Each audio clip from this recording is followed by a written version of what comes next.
What's a podcast? It's so long. It's been so long, guys. It's been a month since either anyone besides me and Wander's been on a podcast. And it's been like 3 weeks since we were on a podcast. Shit happens on Saturdays a lot. It's like translating an ancient word that I haven't seen in a long, long time. Like ancient Babylonian podcasts where internet speeds were really bad back in the day. You know, somebody had to physically come by with a stone tablet and give it to you. Pretty slow process. Can you imagine? I guess that's just called a book. 50 years from now, there are going to be people that are like going back through old podcasts to like learn about people from our time.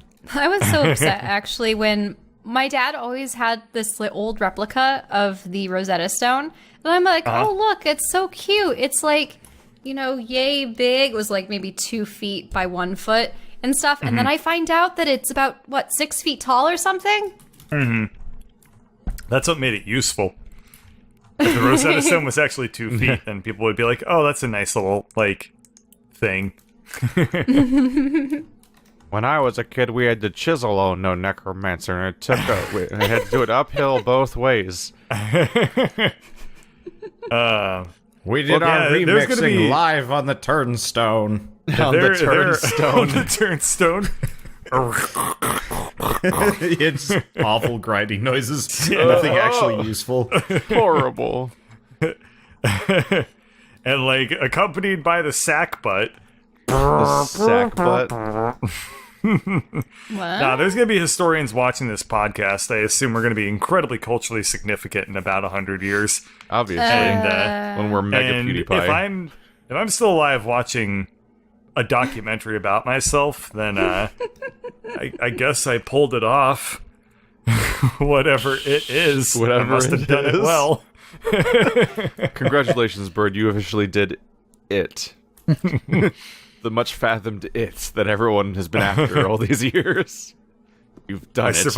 I survived 2016 and 2017. Oh That's my god. an accomplishment.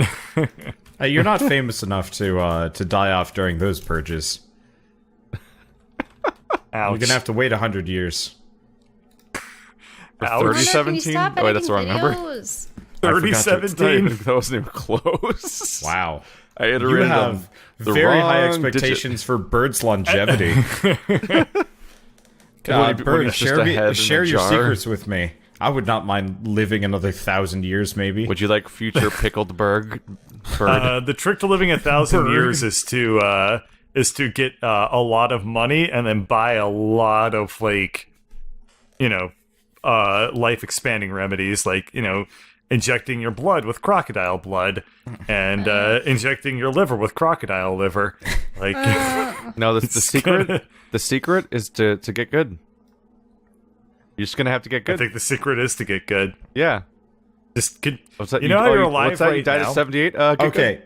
So that's a topic. I think the only feasible way someone can extend their lifespan like that is either they figure out the secret to preventing our cells from stripping off their telomeres whenever their DNA They are gets, actually like, working on that, but that's a thing that we should talk about when it's actually or they find a way to clone our bodies and transplant our brains and spinal columns into the new person that could have been you. Part. Yeah. Oh, so I suppose it can. On the topic of getting good, as this is a constant gripe of mine. So I've been playing Slay the Spire a lot lately because that game is fantastic. I have beaten the game like 20 times now. That's a problem. What the fuck? It's you've only been playing it for like a week. Yeah, he's been playing it every single night, and it drives me nuts. I've pretty much run out of other games to stream. Kind of like there are other games. There are other games you can stream. Most of them, one, don't net me like 150 people on Twitch, so there's that. But also, like, most of them aren't nearly as fun. Like, I had a run where... So there's a mechanic in Slay the Spire called Exhaust, which, if you play a card, it deletes itself from your deck until the next battle. Mm-hmm. And so I had an item that whenever you play a card... that we should tell people what Slay the Spire is. Yeah, okay. You skipped that whole part. Sorry. So let's back up. Slay the Spire is a roguelike that uses a card, or like a TCG style system for getting your attack cards, your defend cards, spells, effects, so on and so forth. Now, did the creepy slug thing with the giant teeth introduce you in the very beginning, or like talk with you? You mean the whale? No. There was this thing and you're going, yes, hello. Oh, that's one of the random events. Oh. There are random events that you run into. So effectively, you go through the world kind of FTL style, with like branching paths and stuff like that. And so there's like monster tiles, mid-boss tiles. Very FTL structured as far as the map goes. Yes. And there's like multiple worlds that you go through. It's cool. But so there's also kind of the like Risk of Rain style, or like Binding of Isaac style relic system, where you get like items that permanently affect your character and give you like bonuses.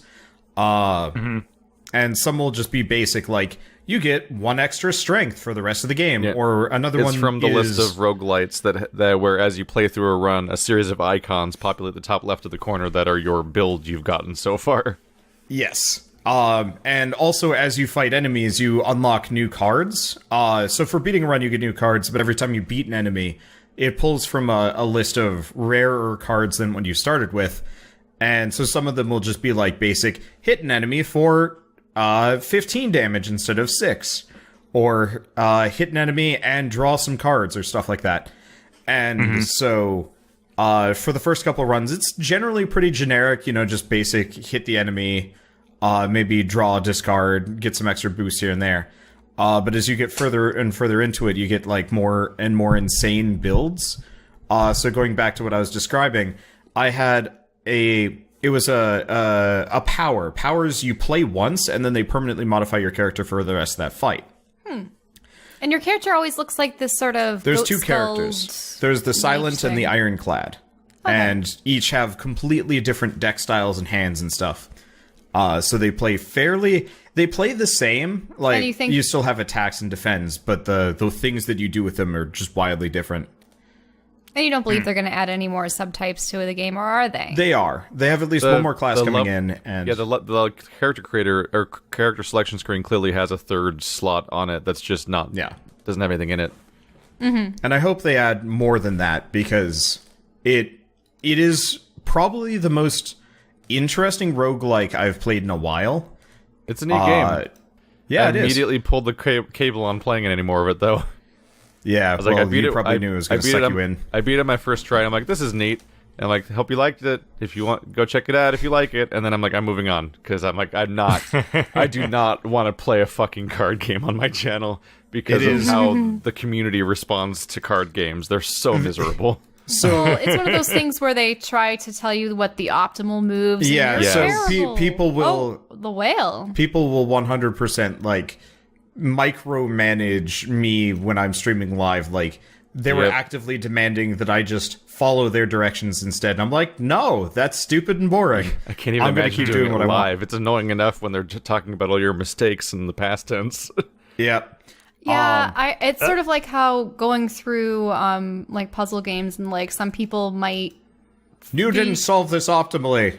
Or unwatchable. Or they try telling you the solution and you already got it, but 2 episodes down the line or an episode down the line, and it's just like, like it's one thing when you're playing like Dark Souls and a bunch of other games where people are like just bitching that you just didn't do well enough. But in a card game, the correct answer is right on the screen, and oftentimes there is a literal correct answer on how to play at any given moment.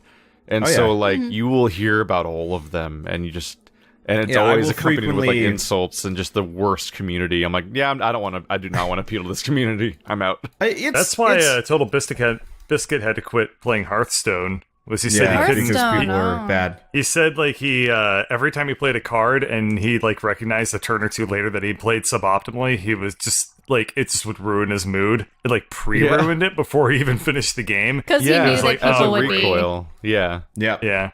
So because in a vacuum, when you're just playing a card game, like I screwed up, and I know where I screwed up, but whatever. Which is what happened to me yesterday playing Twilight Imperium. It's like whatever, I screwed up various points, but it's just that.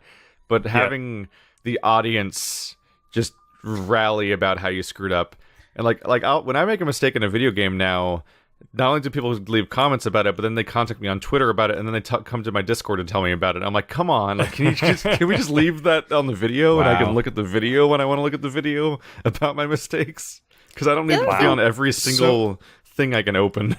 Can I finish my story before we get too far on this? Because this is actually a specific event for all of this. Okay. So I have this mechanic called exhaust. Whenever I use a card, it gets burnt, it leaves my hand and deck and won't come back until the next fight. But I have another effect from a relic that makes it so whenever I burn a card, I get a new completely random card pulled from the entire deck. And I've got a third card that makes it so any skill is free. Because cards are split up into attack, skill, and power. Mm-hmm. And those are the three. So half of my cards are just free, and every skill that I play gets exhausted because of another effect. So and then you get more cards. A solid third of my deck is just suddenly free. And I will go from turn to turn, dumping 20 plus cards on an enemy when usually you play 3 to 4, maybe. So I straight up I straight up killed mid bosses without them even taking a turn. And I two-shot the second to last boss in a number of things. And people will still criticize that strategy? And people were loving it, except for one guy who, I don't know what was wrong. Well, wasn't he this is too easy, this is terrible? No. That? So the thing was, I was playing pretty suboptimally. I was just I'm just going to drag every card that is free up, and it will work out no matter what. Because, I'm playing 5 times the number of cards that anybody else normally could in this situation, so I literally don't need to care here. It did end up biting me in the ass for the final boss, because he had a 12-card maximum cap before he took his turn, so I actually had to, think about what I was doing, but whatever.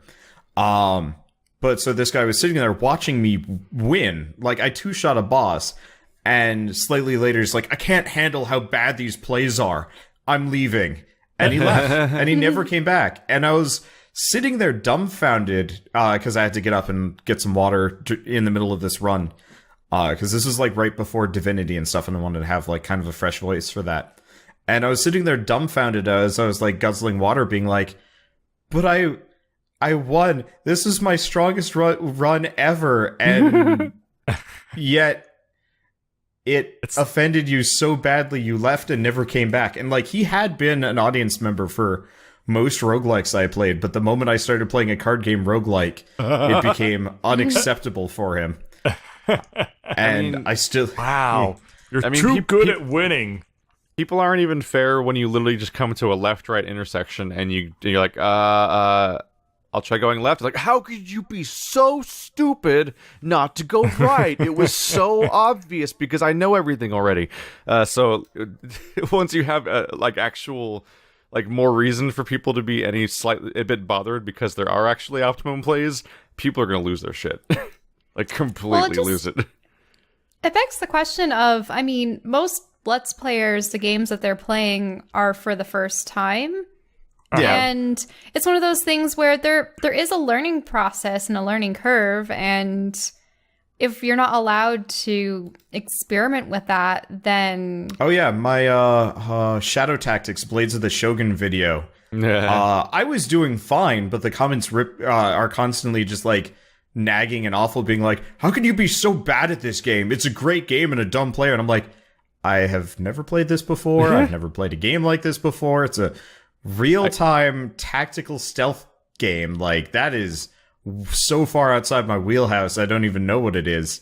And I beat the game perfectly fine, but it was unacceptable because I kept making bad plays here and there. I get a comment like that every week about Yakuza. And it's funny because they'll get to the first fights in the game, and I'm I say at the beginning that I've never played a Yakuza game before when I started it.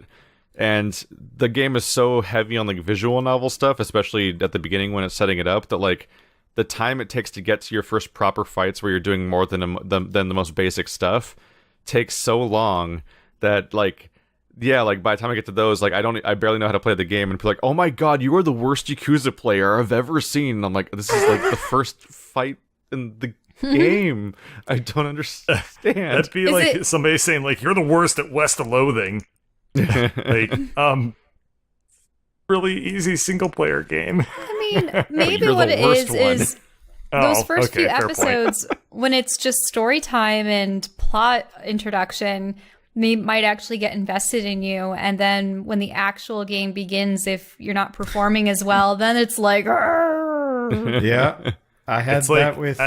I see what it's talking about. It's like, on the first 2 dates or whatever, you think like, oh, this is great. And then date number 3 comes around and then you find out that it's Keith and you're like, oh, never mind.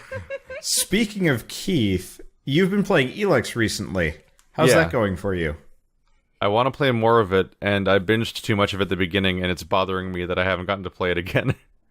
That actually is kind of weirdly my state. I like the game, almost ironically, which I think you have to. Well, People look funny. Yeah. I look over at the screen, I'm like, huh. But for that game specifically, I started playing and immediately like clued into the fact that it controls like ass and the combat's really awkward and like a number of other things. And I was making fun of the character for being generic deep-voiced McBroodington. But he's bald. Yeah, okay, so that's a new one. He doesn't have a nice head of hair, but whatever. But so I'm kind of making fun of it. Not terribly mercilessly so. I was just like, this is not the hill I'm going to die on for this game, but I'd like to point out because it embodies everything that I have trouble with because of this. But so I made fun of it for a little bit and run off. I'm confused why you can't make your own character. Yeah, I know, because he's like the most generic person ever. You can totally swap the hair out. Well, There's also, like have you had any character building? I've seen like one scene that has like painted frames of the character doing stuff, and I'm like, you could have just not. Yeah, everything is part. in engine. Like that's Like, the they only very part of the clearly game have that the has assets. a predetermined appearance is like those painted intros that they do sometimes when they don't want to do real cutscenes.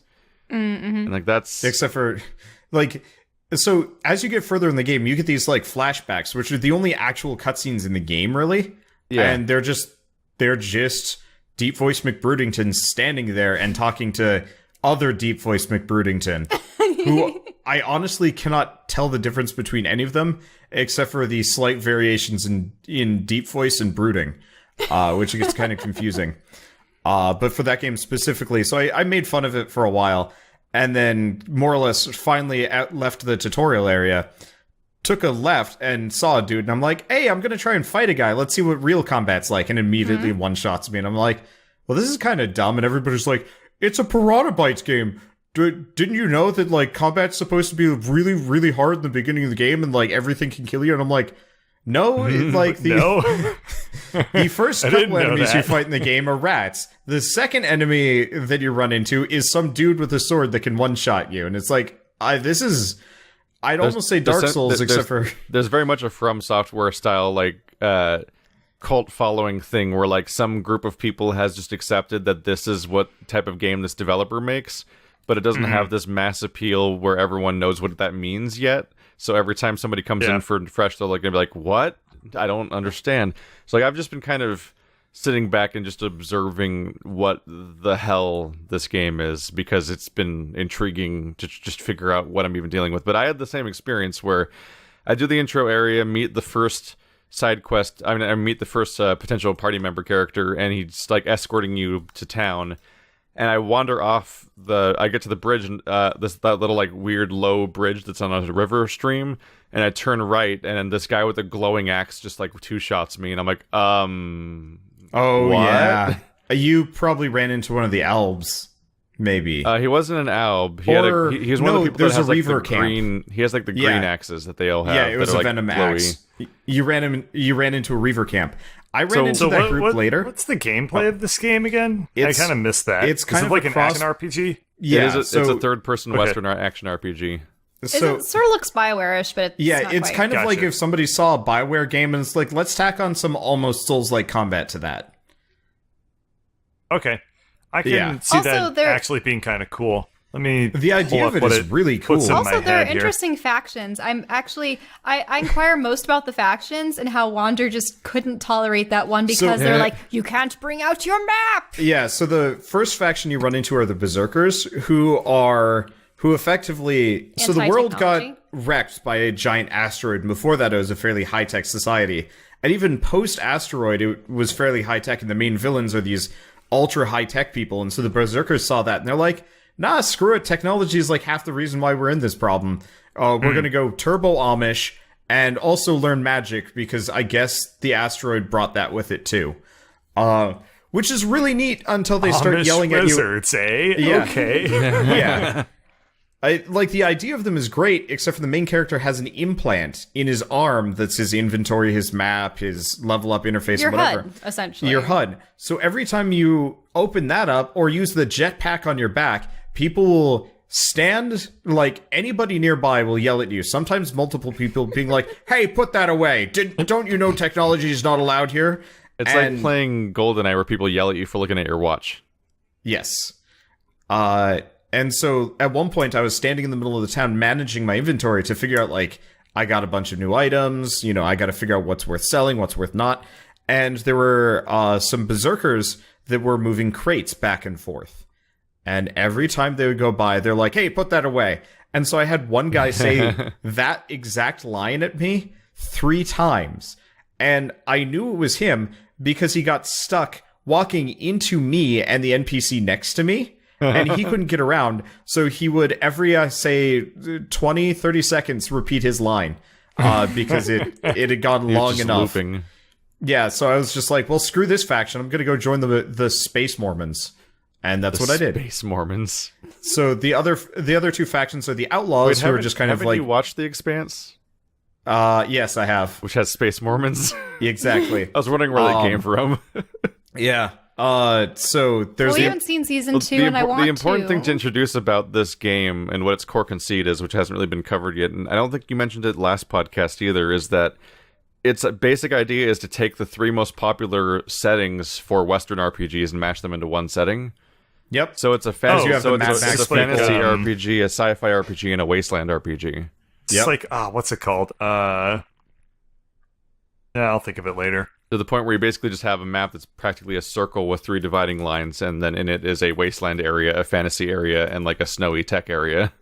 Yep. See, that sounds kind of hella lame.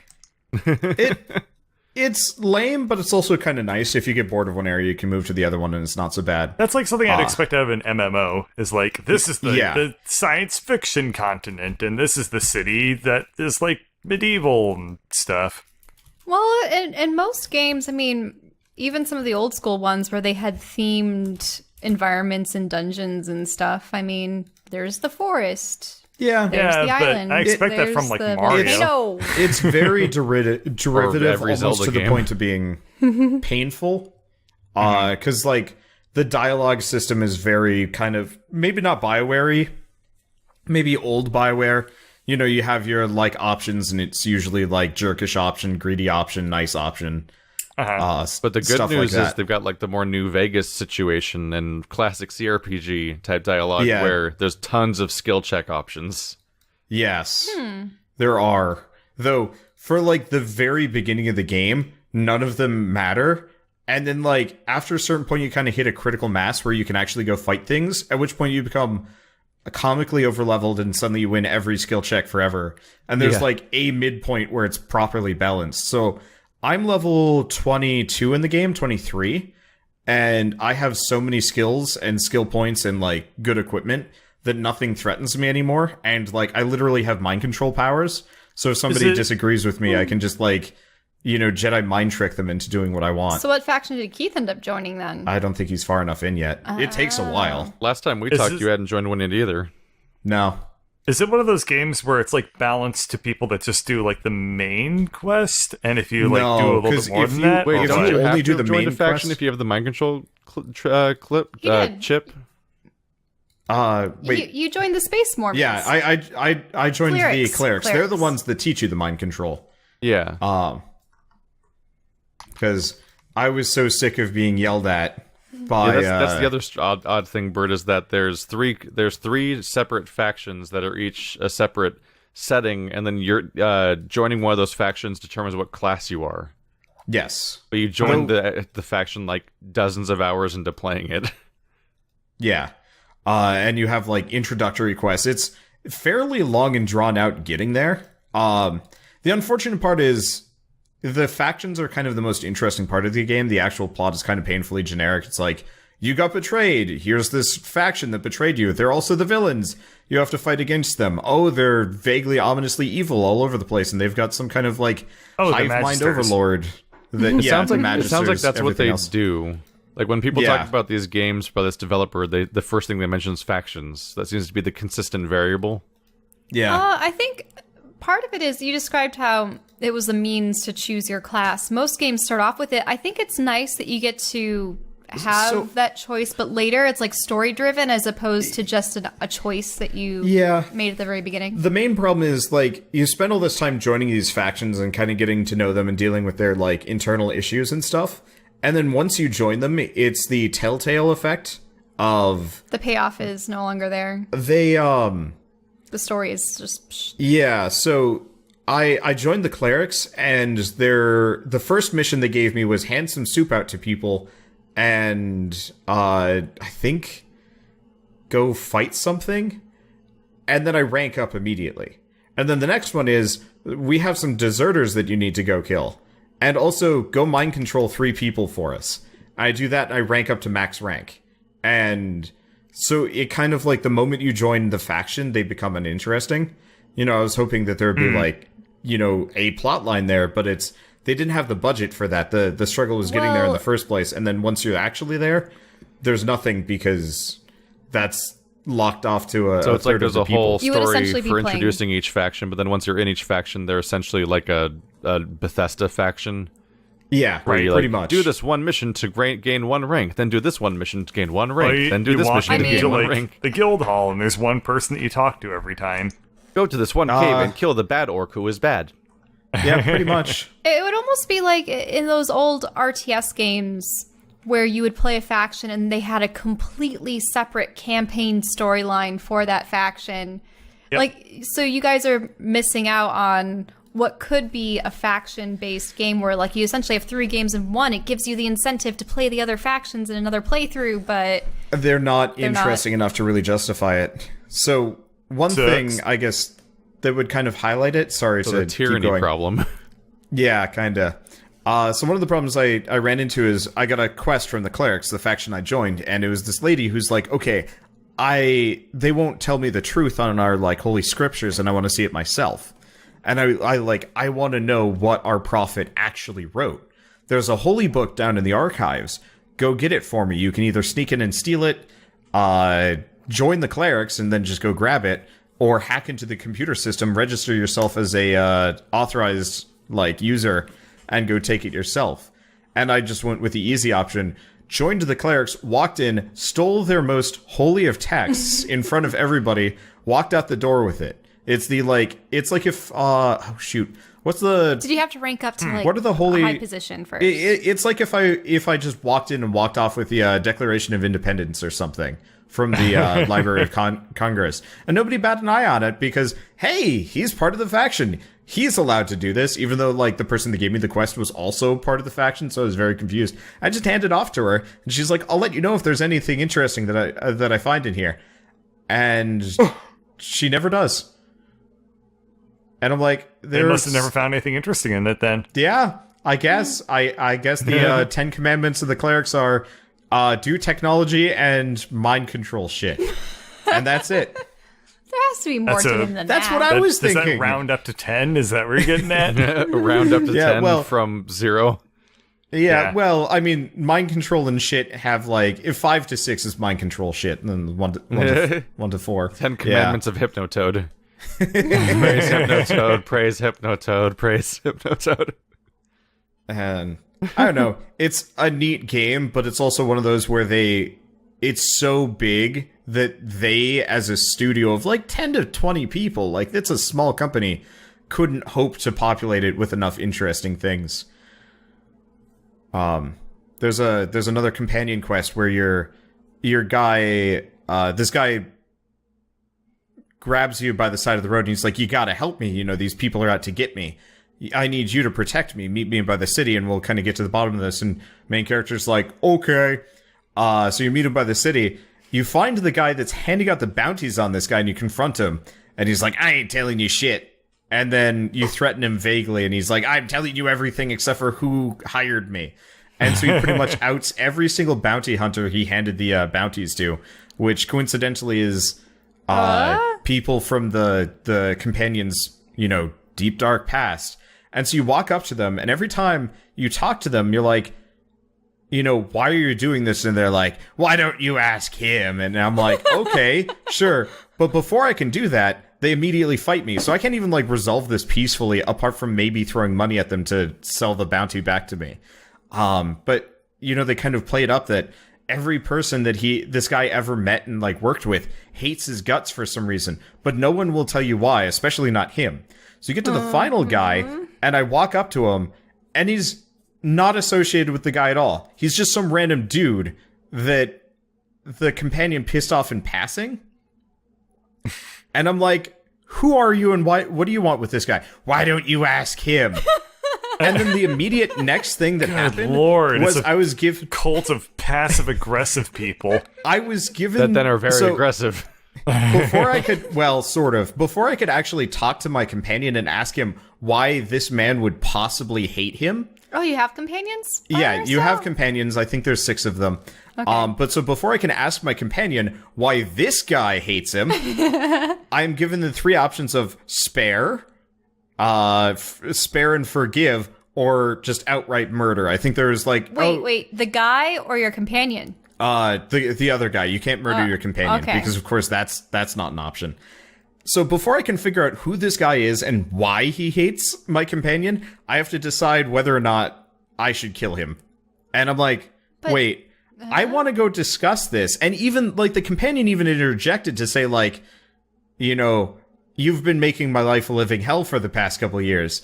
And in any other game, the dialogue would switch over to the NPC, the companion character. You talk to them for a while, and then switch back to the guy. But no. So I forgave the guy at first, and my companion's like, why would you do that? And then he walks off, and he's like, so-and-so disapproves of what you've done. And I'm like, I just wanted to know why. We can kill him right now. I have my flamethrower ready. So I reloaded and went back. That sounds like when I accused my companion of murder, and he was like, "This guy idolizes you now." was the prompt? Yep. Oh yeah. And I'm like, that's a weird prompt to get. The companion relation system is very strange. I actually had to give Duras the boot because he kept judging me for being a nice person to the clerics, just because he hates the clerics, I guess. I learned all the way back in Knights of the Old Republic, there are just some companions you don't want to bring with you on some planets to some situations. They just don't like you for whatever reason. So what ends up happening is I kill the guy because disapproves of something again. Yeah.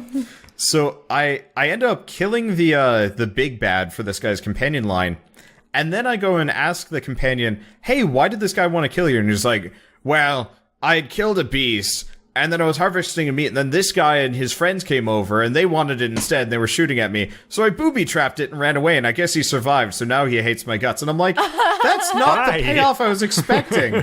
I was expecting... I was expecting, some deep, dark secret from his past, betrayal. A morbid love affair. Why are all of your friends out to kill you now? Why is this guy out to kill you? And it's like, I technically booby-trapped the stuff he stole from me. And I'm like, that's not the plot payoff I was hoping for. That's barely even, character development for you. And, by the way, for the fight against the guy that's been torturing him for the past couple of years, he stood there and is like, "Oh, are we fighting now?" And then he got glitched on a barrel and stood there. His companion AI is broke as shit. I had a fun AI situation, actually, immediately in that game. Episode 2, which is... That wouldn't surprise me. It's really bad. So Duras was escorting me to the first capital city area, and I wandered off to find Acid Axe guy, and then he two-shot me. So next time I came back, and I'm like, I'm gonna lure that guy to Duras, is what I'm gonna do. Yeah. So I lured him up to Duras, and I'm like, let's fight. And Duras would not aggro on him. He'd stay there. And Duras is programmed to go from point to point along a path, and every time you get close to him, he moves to the next point, and so he's escorting you, but also waiting for you. And if you aggro an enemy, he does not have an aggro radius to attack the enemy. He'll just keep walking away from you down the path every time you try to get him to fight the dude. And I'm like, Duras, what are you doing? Aren't you escorting me right now? Was that in the tutorial? Where you were running around in circles? Okay. You guys go. I've got another story with Duras doing that exact sort of thing. Okay.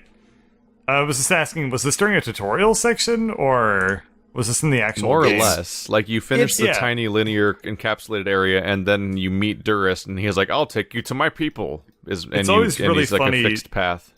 It's really funny to play a game in the tutorial where, like, you have an AI companion, and the AI just doesn't react to you doing things, because the game expects you to, like, take care of things on your own. It's like, the game throws this monster at you, and, like, you have to kill this monster.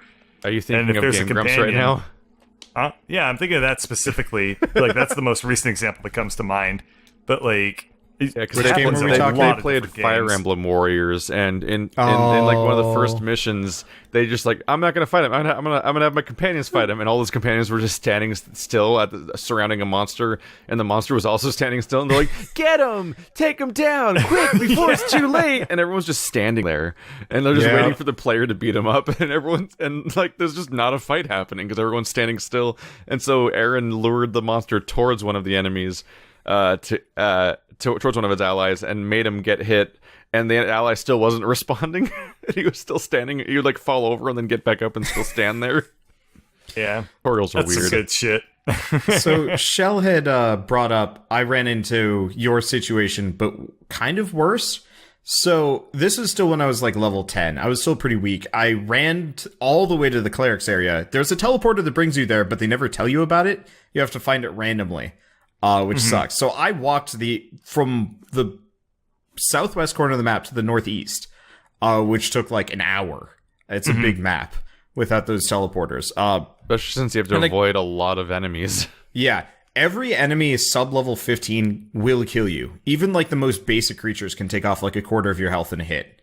And it's rough. It's like kind of Dark Souls level of stakes. The rats except aren't for, like, so bad, though. The rats? Yeah, the rats are easy. But like, there are raptors that like don't even have skulls next to the names, so you're like, yeah, I can fight them, and it one-shots you, and you're like, oh, okay. So I run across the map because at this point, I told you about the bug where Duris one-shots everything now, right? I don't know. I'm not sure. I bugged him out. To the point where anything he hits dies, no matter what it is.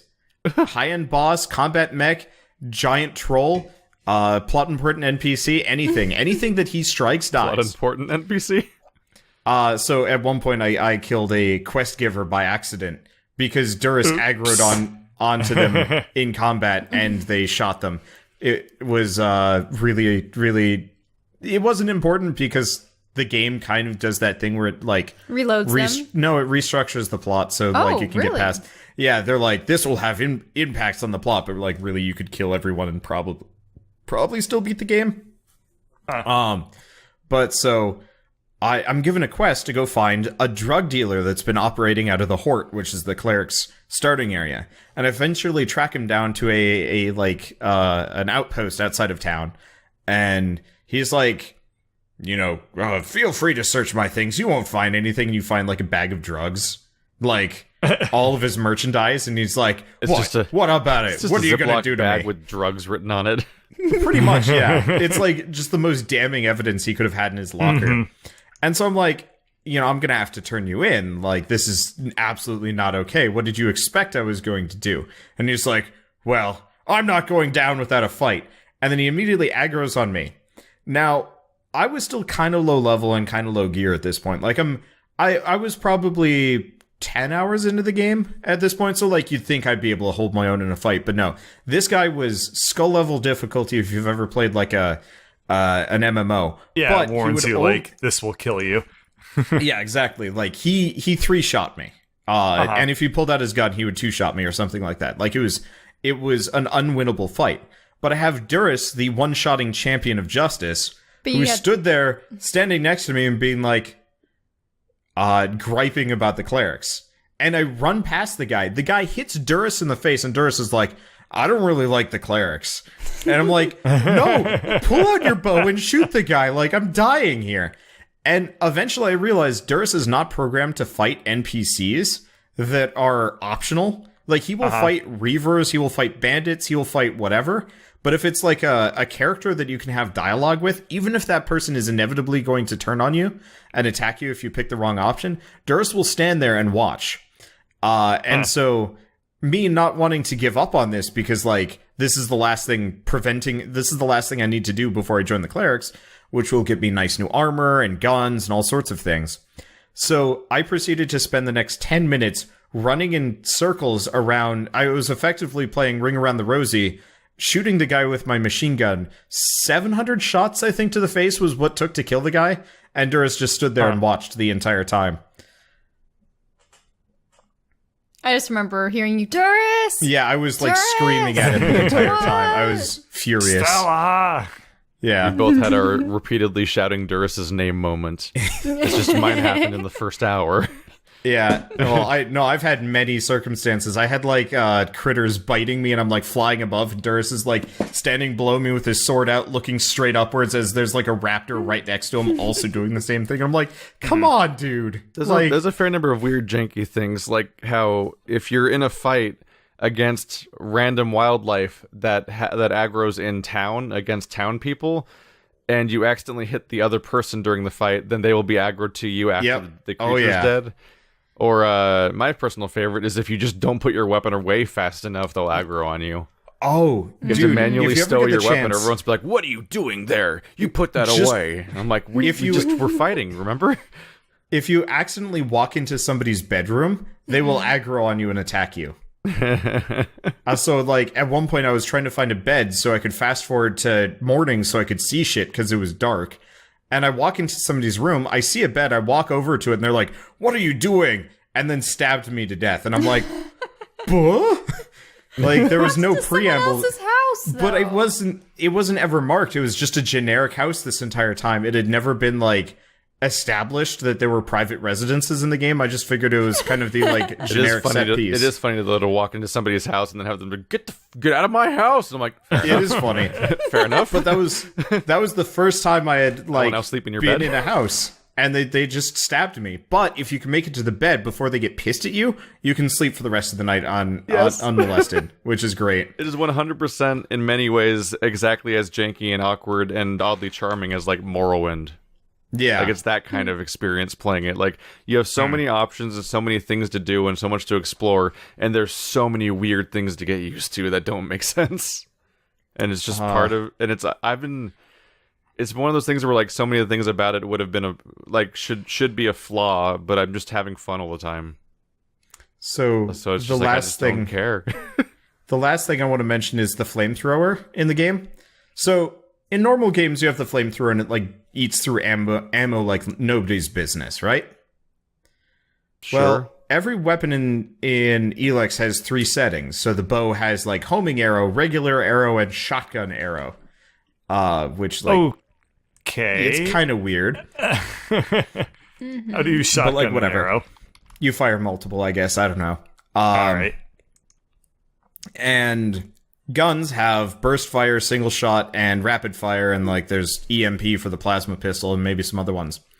The flamethrower has the non-functional mode, which I have yet to figure out how to get it to work. I've died trying to get it to even do a thing against an enemy, so I just never use it anymore. The generic flamethrower mode and the rocket launcher mode, where you fire a single shot of flame at an enemy and it explodes, knocking them on their ass and taking off about an eighth of their health from, like, any enemy. Doesn't matter what.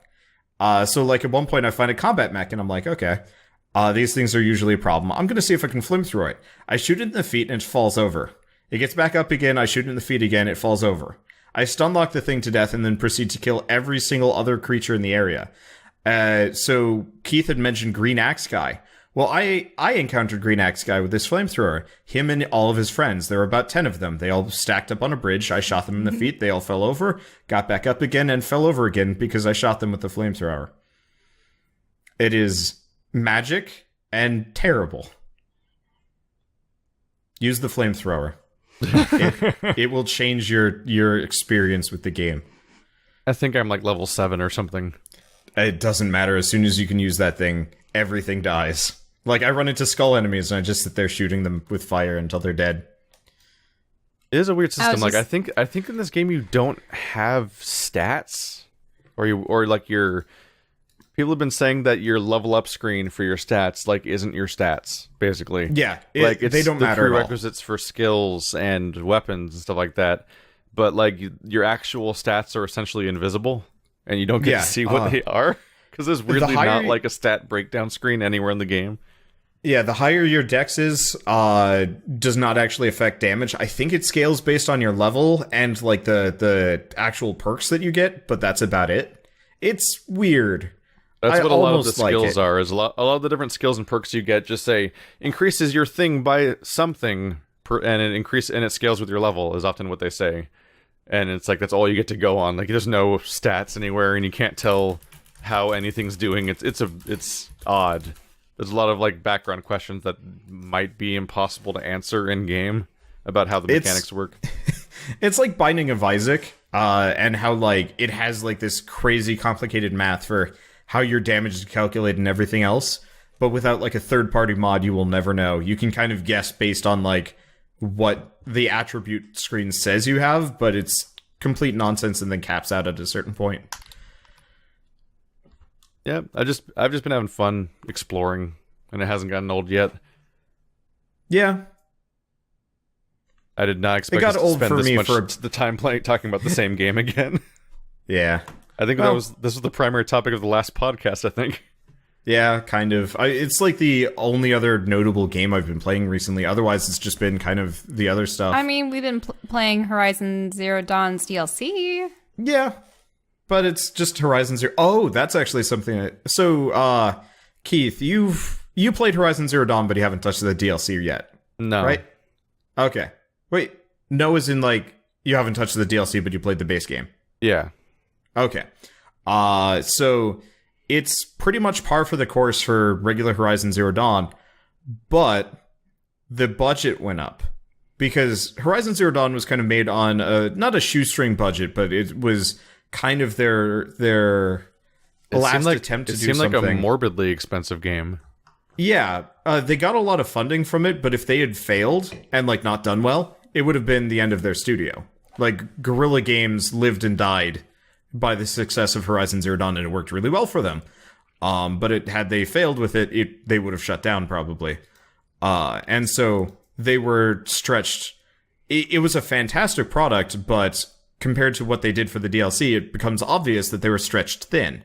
Because everything is better for the DLC. The environments look nicer, the robots are cooler. Then again, the DLC is sort of a little mini story expansion but that they didn't would have charge as occurred much before the end of the game. But if you compare it to any of the other regions in game, just the starting region compared to the DLC, they're almost different. So the characters for the base game, they talk, but the facial animations were kind of weird and awkward, and for the most part they just kind of sway back and forth when they talk, and maybe every once in a while they'll gesticulate. One thing I really like about Horizon Zero Dawn's animations is how they handle eyes, how they have them darting and what do they flitting.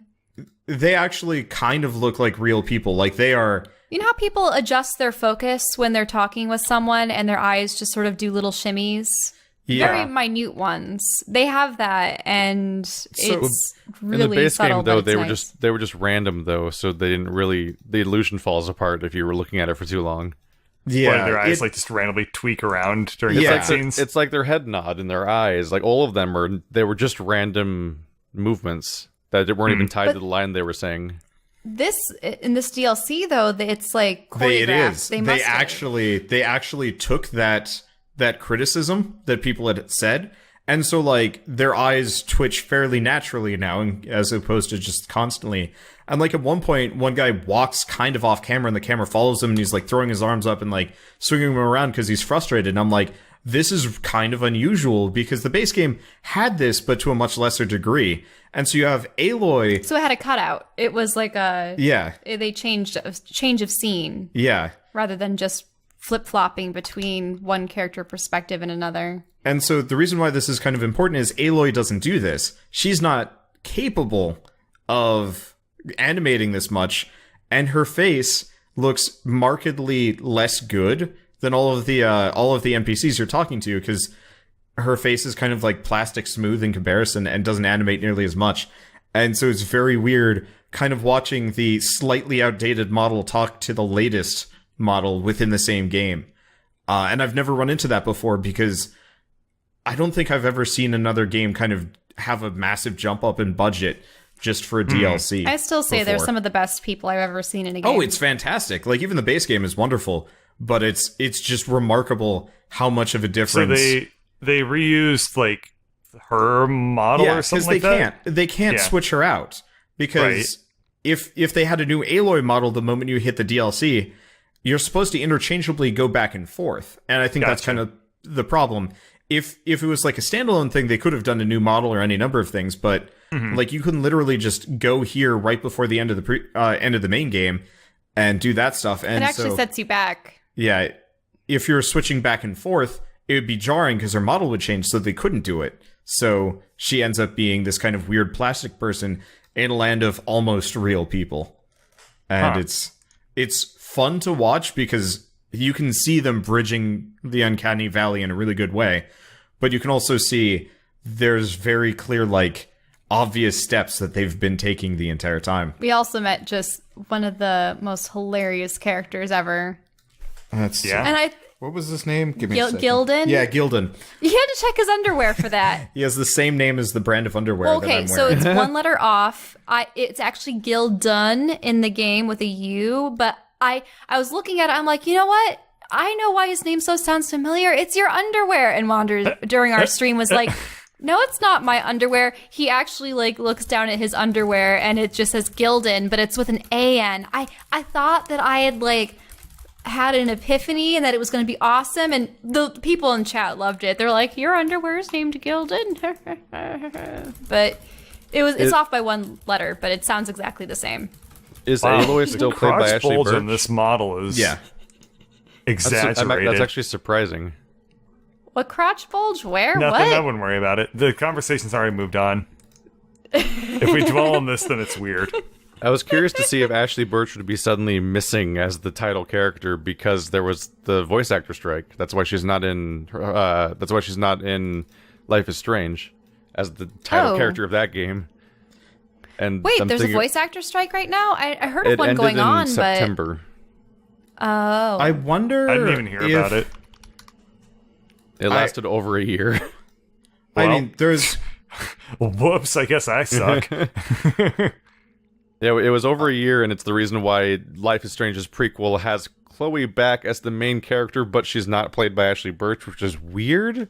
To, like, bring back the character as the lead character, and she's played by someone else entirely. That might almost all be a good idea anyway, because I think Ashley Burch, like, is winning multiple awards, so I can only imagine she's getting more expensive by the game. And for Life is Strange, which is definitively lower budget. That's super not the reason why she's not in it, though. Oh, yeah. And also, Life is Strange is a morbidly successful property for you're right about the scale that it's on. And it's published by Square Enix. Yeah. So it's no small project on any level, really. Here, I wonder it's if like a laser-focused project to specifically be successful with that exact demographic. We found Jennifer Hale in the Horizon Zero Dawn DLC. Yeah. I wonder Ashley Burch was very explicitly not in it because of the strike, which is why I was confused that there was an expansion for Horizon already, and I'm like, how does that work? I wonder if Horizon Zero, like, the developers are Guerrilla Games, right? Yeah. I wonder if they were separated enough out from the Writers Guild strike, or not writers, voice actors strike, that they simply just, like, weren't boycotted like other studios were. I mean, yeah, it could easily be that the voice actors had qualms with specific companies that were much larger and known for underpaying their actors, whereas maybe a smaller studio that is more, I don't want to say, they're more acquainted, they have a better relationship with the people that they work with. Because, yeah, Ashley Burch was mocapping for the Frozen Wilds back in June, so she was very distinctively... Oh, yeah, they did... So they are doing mocaps. It looks like... It was... I can't find the full list anywhere. The wiki only shows a few of them, which is annoying. But apparently it was 7... I mean, it was 11 developers and publishers, including Activision, EA, Insomniac, Take-Two, and WB. So I guess maybe it just wasn't Sony. Yeah. It wasn't Sony, and specifically probably wasn't Guerrilla Games. Oh, also, speaking of like companies and like It'd be the weird if it potential was for Guerrilla things Games. closing. Is it not Guerrilla Games? Who are the people that made Horizon Zero Dawn? I thought it was... No, I'm just saying it'd be weird if it was Guerrilla Games, because who would be like all prepped for their strike against this company that's only made one game in like 5 years? What? Why are So you... like it's all like big you names punching like EA and Activision and WB. There's people that they have like problems with. Yeah, so I think that's why she got around it. It's because Guerrilla Games is small enough, and I would not be surprised if they aren't more voice actor friendly than EA, for example, by like a significant margin. Oh yeah, so I've been perusing Twitter the other day, and someone had said that Motiga dissolved or closed down.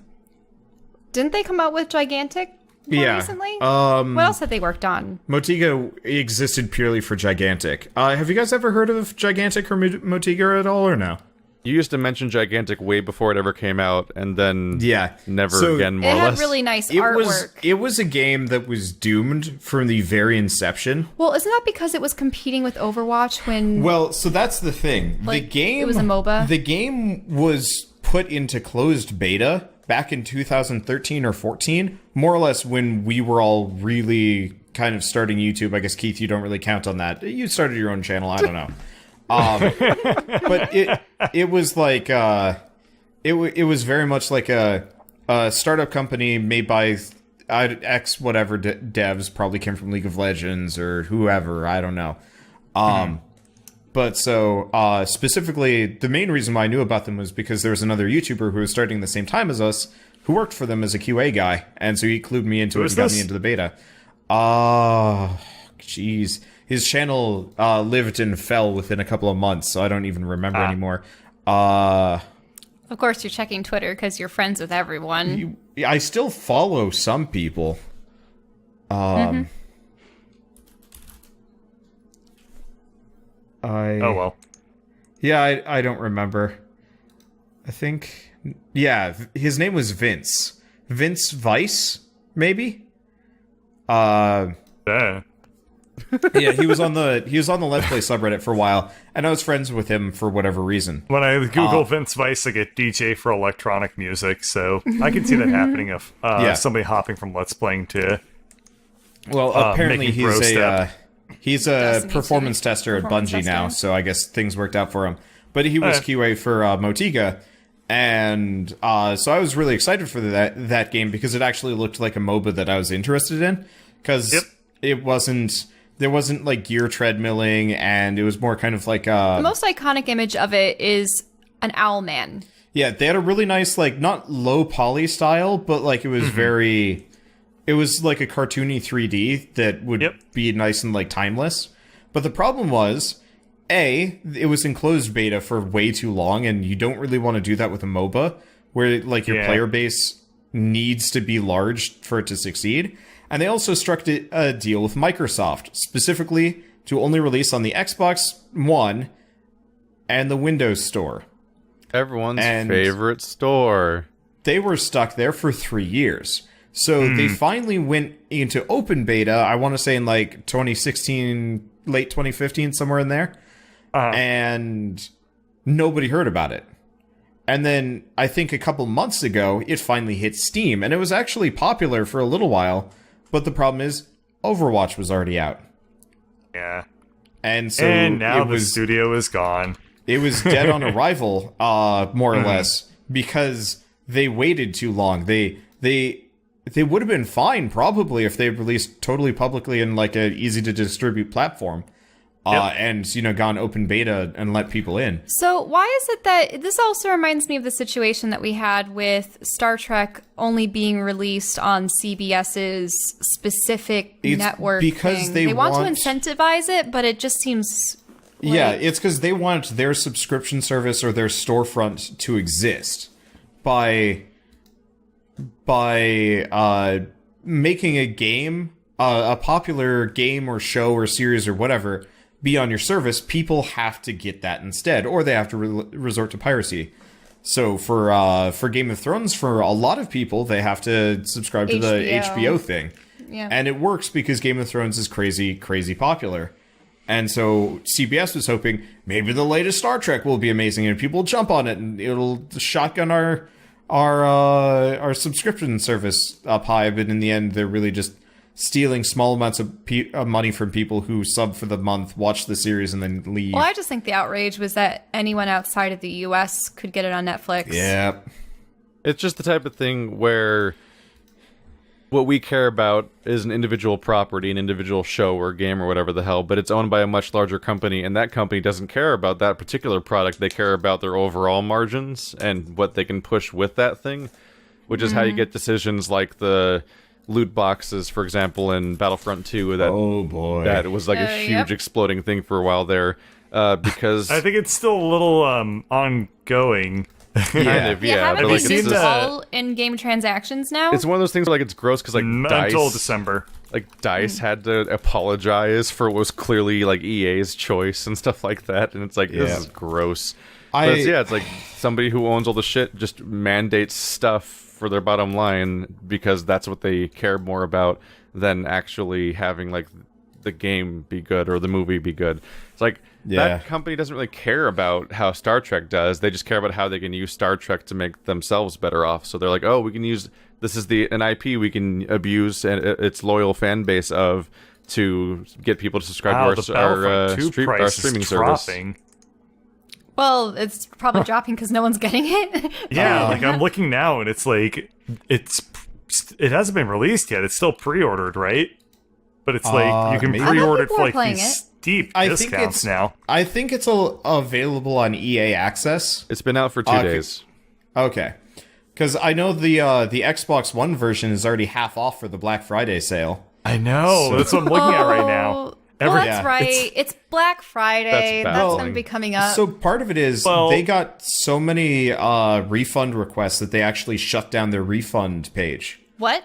Yeah, that was an issue with the pre-order thing. Yeah. So you can't refund a pre-order through like the online portal. That was never something that was allowed, and people just saw it and ran with it. But it's you always had to. So basically, if you want to return the game, you wait till it goes out, and then you can return it. But internet being what it is, people saw it and ran with it. Okay. Just like they Joke's said. on you. You were all people who pre-order EA games. Yeah. It's like people were like, "Oh, the EA What's stock wrong with crashed you?" or whatever," and it's gone down by 4 points. That's what EA needs is a loyal following. That's the company to give that to. Yeah. Pre-ordering EA games, gross. Are people doing it for Mass Effect? Yeah, I did it for Mass Effect. I did it for Mass Effect because it was my job.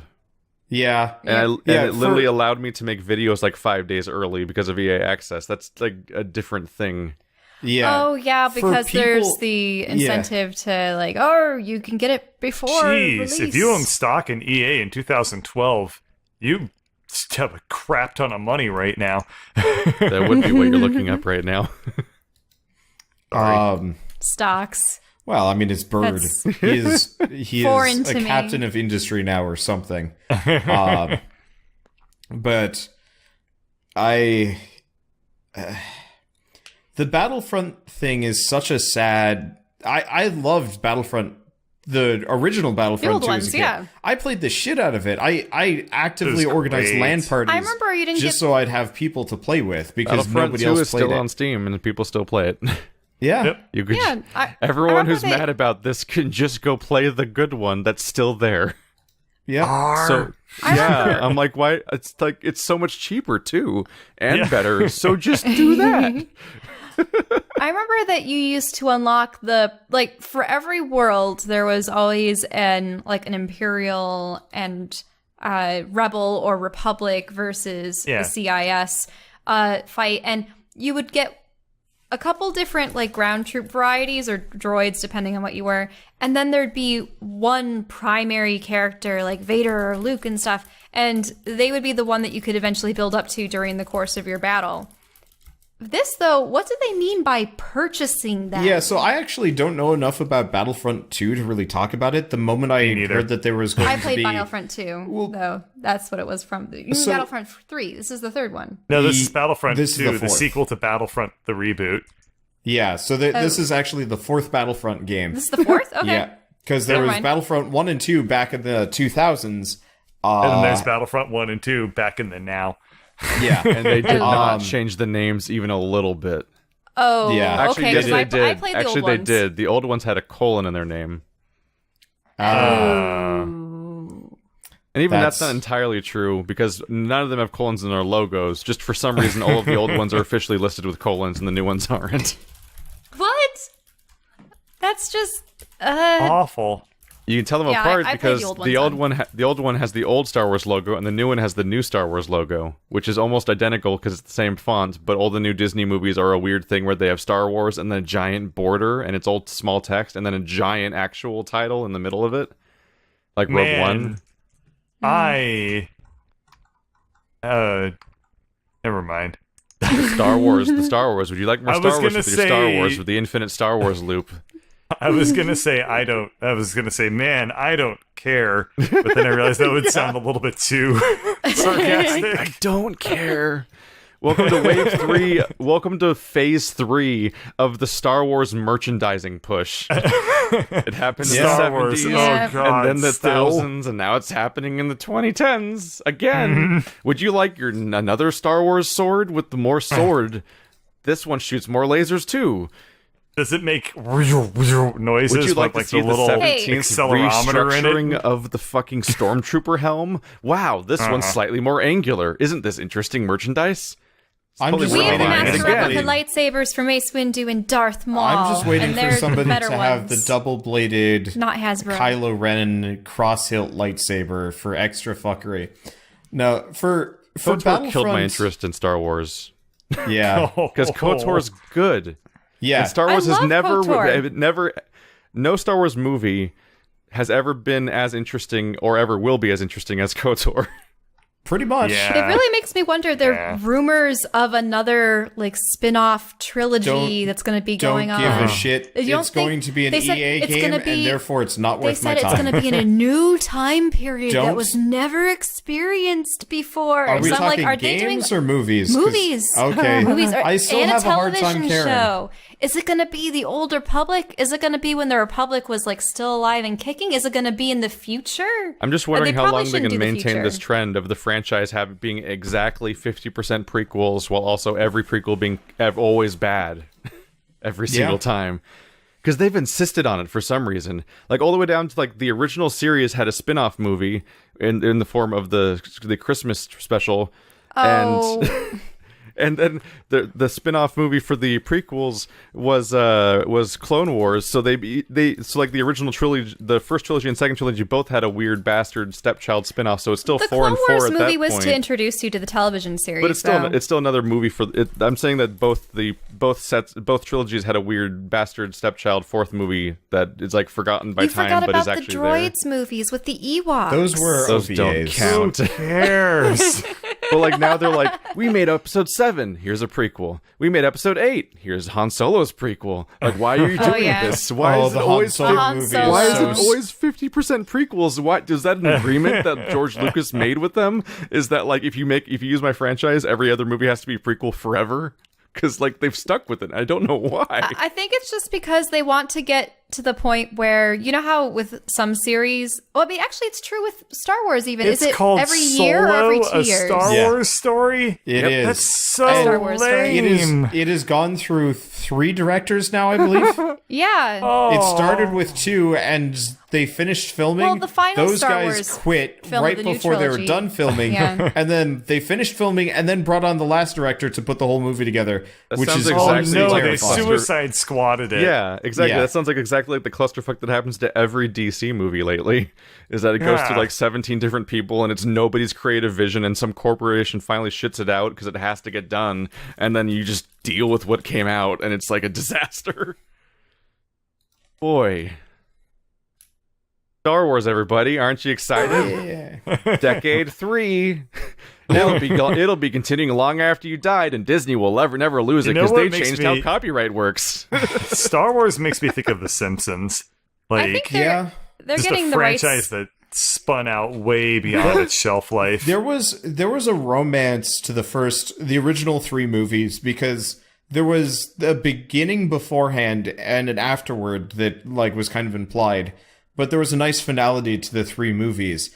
And now that Disney's picked it up and is bringing the universe back again, some part of me is kind of happy because it's like, okay, cool. Star Wars is a decent universe, and I'd rather see more stuff in like Star Wars than some other. I just don't like how this new trilogy is a rehash of the old one. Yeah, it feels weirdly derivative, and it's lost that finality that it had prior. Because we already have We already have a second movie where the main character goes off and leaves all their friends to go to a weird planet to learn from a hermit how to use the Force. And I'm like, God damn it. Yeah. I can't wait for the assault on a snow planet. I wonder if this movie will end with a scene where somebody's loved one is being carried away prisoner and they might never be back ever again in some kind of, like, bounty hunter ship as they shoot at them ineffectually, not being able to stop the ship, but they try anyway, and then the movie ends. To be fair, that was a really good ending. Do we want to take a good ending, and they're going to do it again. We're going to get everything all the way down to, like, because this is going to be the equivalent of the Star Trek trilogy where they're yelling Khan, and I'm like, what are you doing? Stop. No. I almost thought that in this next movie they were going to do the whole, maybe Rey gets, potentially... the trailer leads you to believe that, but they're completely different. I know, it's because the trailers are... they have... In the trailer, there's clearly 2 different scenes spliced together, first of all. It's not that part. But Rogue One's entire trailer was not in the movie, ever. No scenes from Rogue One were in the trailer were in the movie. I should go watch that trailer because I haven't seen Rogue One's trailers. Remember that? Yeah, there's an the most memorable scene of that movie, of that trailer, is the main character who I've already forgotten the name of because I've also forgotten her character and everything about that movie's so shit. But it's her in a light up hallway that looks like those like long shop lights, those like long beam lights and everything. Yeah, it was that Imperial and they're lighting thing, the entire hallway, and it's a circular hallway, and she looks at the camera and it's like all lighting up, and like it's the most memorable image from the trailer. And just like every other thing else in the trailer, none of it shows up in the movie ever. Yeah, no, I wasn't referring to the whole like Kylo Ren reaching out with his hand and it looks like Rey was speaking with him. No, it's not that. It was the whole Snoke torturing Rey, like actually physically in the same room as her. Nah. Like, unless she's able to break out. I don't want to speculate it on apart from who do we think's going to get carbonated? Yeah, who gets the carbonate this time? Is it going to be is his name Finn? The movie ends. Or is it going to be carbonated again? Finn nearly got killed in the last movie. Oh my god, it's going to be the pilot, and Finn's going to be like, no, my lover. How about that twist, like is those two are together Dameron? now. It goes Poe past Dameron it goes is past the a pilot. bromance. Oh, I have a good suggestion. C-3PO gets carbonated. Quite frankly, oh my word! I please to be in carbonate. I actually forgot they were in the movie. The droids were in the movie. Well, yeah, that's the thing. R2-D2's back. R2-D2's amazing. C-3PO, supposedly everyone that's ever worked with Daniels, who's the actor that portrays him, says that he's the most difficult member of the crew, and he and Baker, who plays R2-D2, have never gotten along ever. Baker wants to, but the guy that does C-3PO is apparently an asshole. It's gonna be like Daniels? hard to watch I've Return of never the read Jedi him. again and see like the happy ending, and then realize that all those people are probably going to be dead in the next 3 movies. Yeah, Anthony Daniels is an It's English like they're actor just going to and kill mime all 3 of artist. them, right? Oh, they've got there we go. Like I they're mean, they just pretty going to much kill. They're just going to kill off Luke and Leia. They can't just go off and live happily ever after off camera somewhere. They've got to die. like Which really, I could that's maybe goodwill for the new trilogy. I could maybe see Luke living past the 3rd movie because he's younger than everybody else.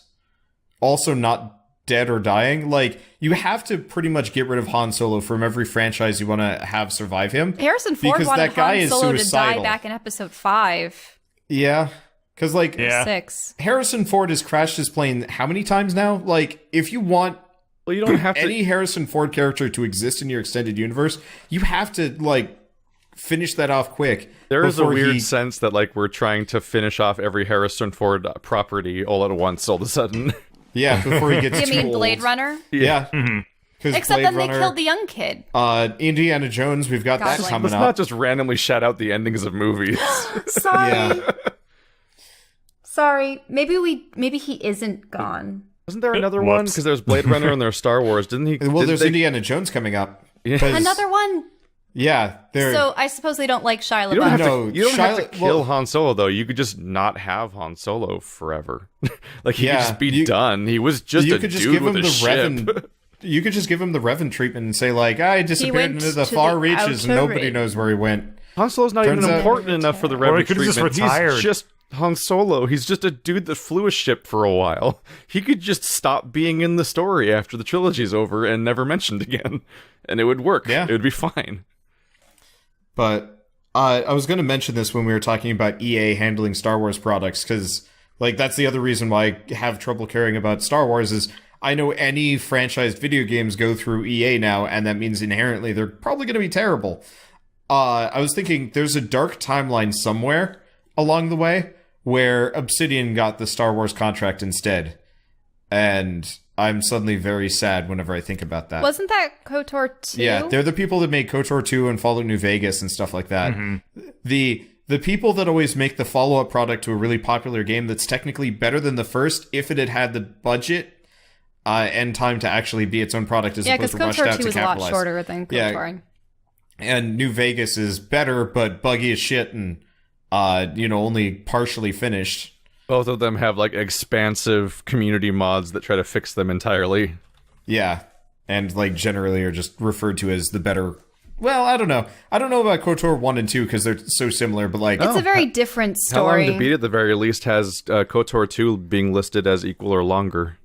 Really? Yeah. It was always the shorter game. It had more side content, if I remember right, because I blew through the plot of KOTOR 2 in about 10 hours, and it took me 20 for KOTOR 1 or something like that. Did you? I played both of them in 2 weekends back to back, and I couldn't manage to do so with KOTOR 1, but I beat KOTOR 2 like easily. I think the thing was Knights of the Old Republic 1. The median Terrace speed run for KOTOR 1 is 10 hours. That was going fast. A lot of video games. Yeah, they've pulled 100 and 200 people for these games, and they say that the main story average duration, like just main story, no bonus content, is 30 hours for either game. Okay, so I mean, maybe it took a lot longer. You might be underestimating just how much of that weekend you spent playing it. I probably am. I just remember amount in a fever dream. I had that experience. I beat Jade Empire in a weekend, and I had that experience of playing way too much RPG in one weekend. That was middle school for me, and so middle school for me is a blur of video games and moving from house to house. I lived in 6 houses from 6th grade to 8th grade, 9th grade. What? That's exhausting. Yeah, because we moved out of California to North Carolina, but we were at separate places there too because it was going from like apartments to rentals and stuff. Because the people wouldn't like vacate the house enough, and then my dad would get a new job, and then you have to move to a new town. So like I had very few friends and a whole lot of video games, and the friends that I made as soon as I hit Massachusetts taught me how to pirate games. So I pirated the shit out of the KOTOR games. Well, I didn't even pirate them. More or less, so I had 2 Russian friends. They were always together, and like everybody was like Russian friends that come up from time to time. Yeah, so that's the thing. They were it was Did like they even super have names, race. or were they just the Russians? Nikolai and Yuri. No. You're just making shit up. No, at this I'm point. not. I'm not. Those are characters from games. I know. Were their That's parents why named Vlad and Vladder? They were. He's from Grand Theft Auto. Wander was born in Grand Theft Auto. Born in Liberty City. But so Nikolai was the one that was obsessed with guns and military tech, and the other one was obsessed with piracy.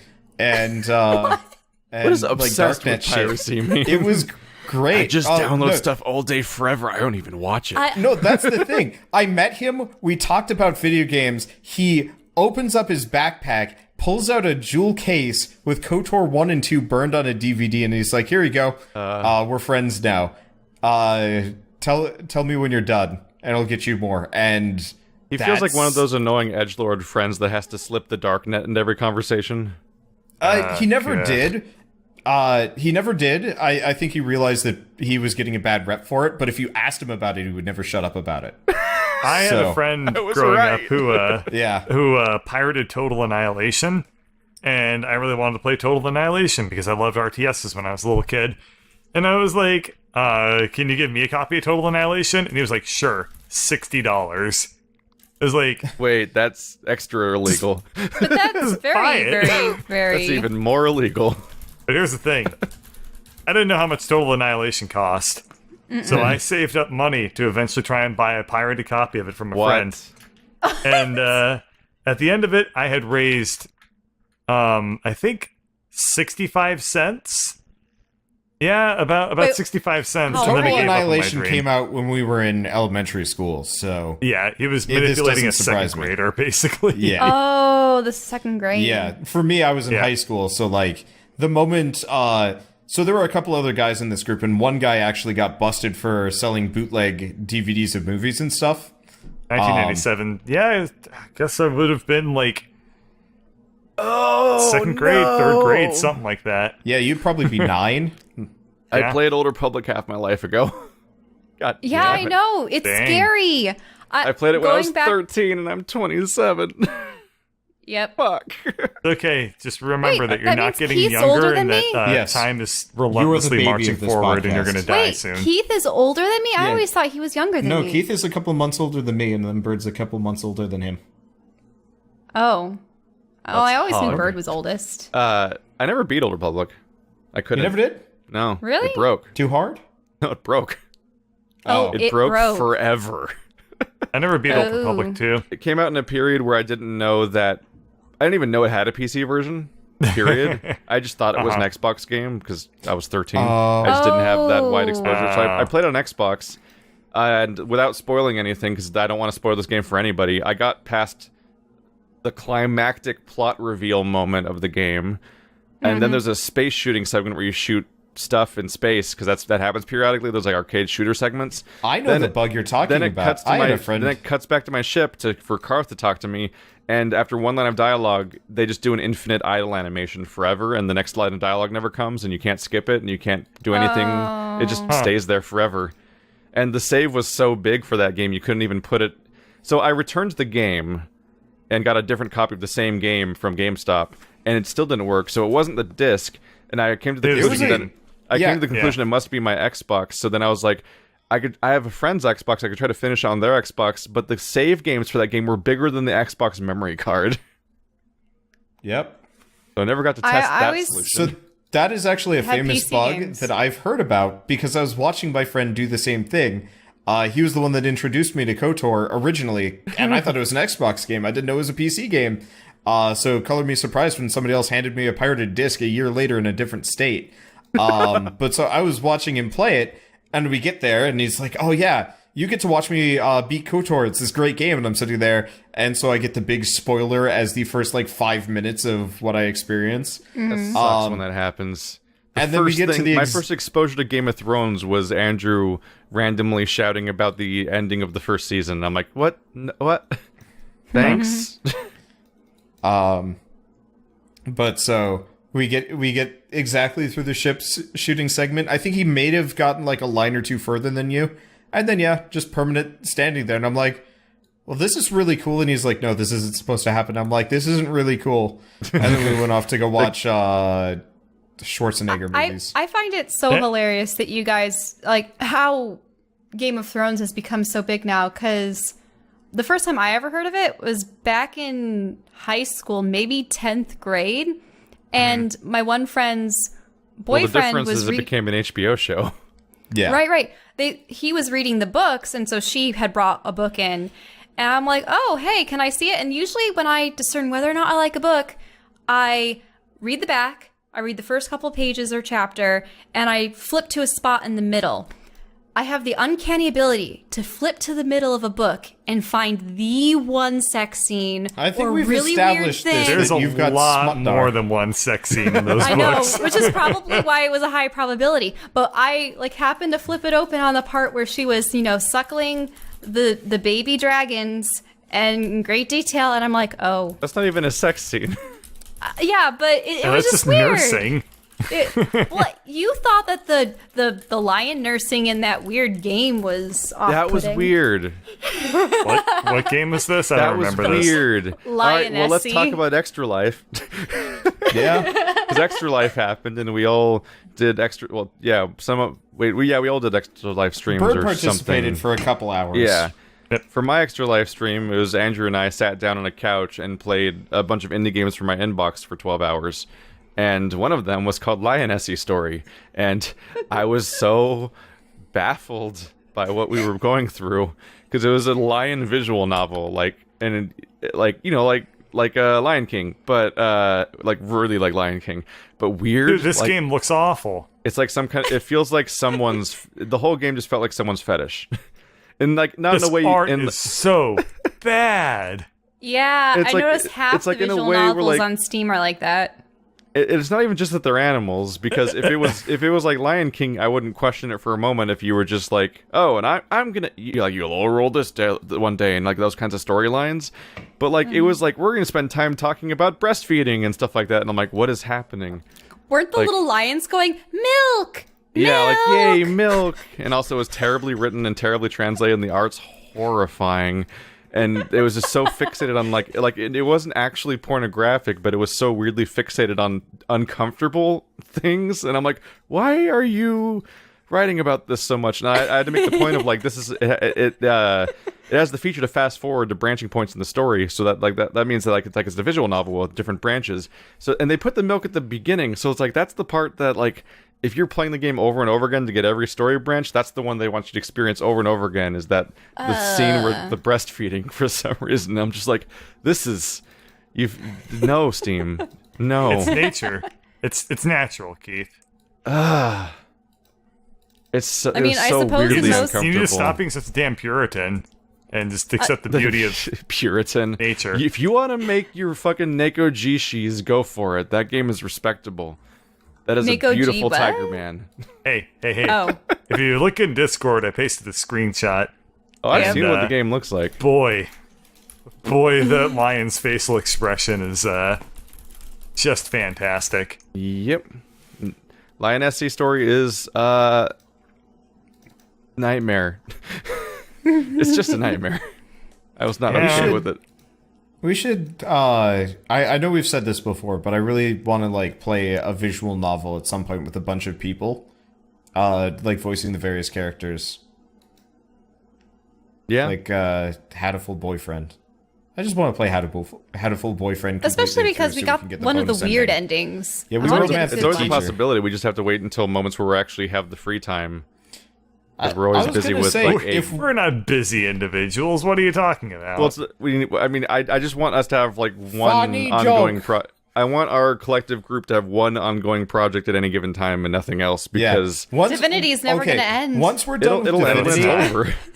when we're done with Divinity, I'm going to put a hard cap on multiplayer group series of like 10 episodes. If the game's going to go longer than that, it better be a damn good game, because I want to play episodes other is games with you nothing. guys right now. There's like I no know. games that are that short. I think you need to have maybe, a 20-hour cap or something? Like, That's what's typical for a still game? rather long. I don't know. I like Tower 57 came out recently, and I'm like, this would be a great game, but I don't want to play it alone. I'm like, maybe I'll get Keith or Bird to play with me, and Keith's like, I don't like top-down shooters, and Bird just didn't respond, and I'm like, well, guess this is... Wait, what? I was asked to do something and I said no. What? I mean, of all the projects we could spend time on, a top-down shooter is like so low on my It's a priority really list. good one. It's like Contra... Contra was like top-down. By top-down, yeah. do you mean a 2D area and you just pivot your character back and forth? No, and you like here, are seeing it I'll from pull up above? Tower It's the ones where you Tower move with one 57. stick and you shoot with the other stick. Those types of games. Yeah. Oh, twin stick Yeah. shooter. Yeah. Yeah, Gotcha. twin stick. So it looks like this. Okay, so it's still isometric. Yeah, so it's Ish. isometric. You play as Abraham Lincoln, some cop, some mafia person, a homeless person, or whatever. You have a gun, and there's like a high-tech steampunkish tower Is this thing. the one that that's you were like, starting the other day?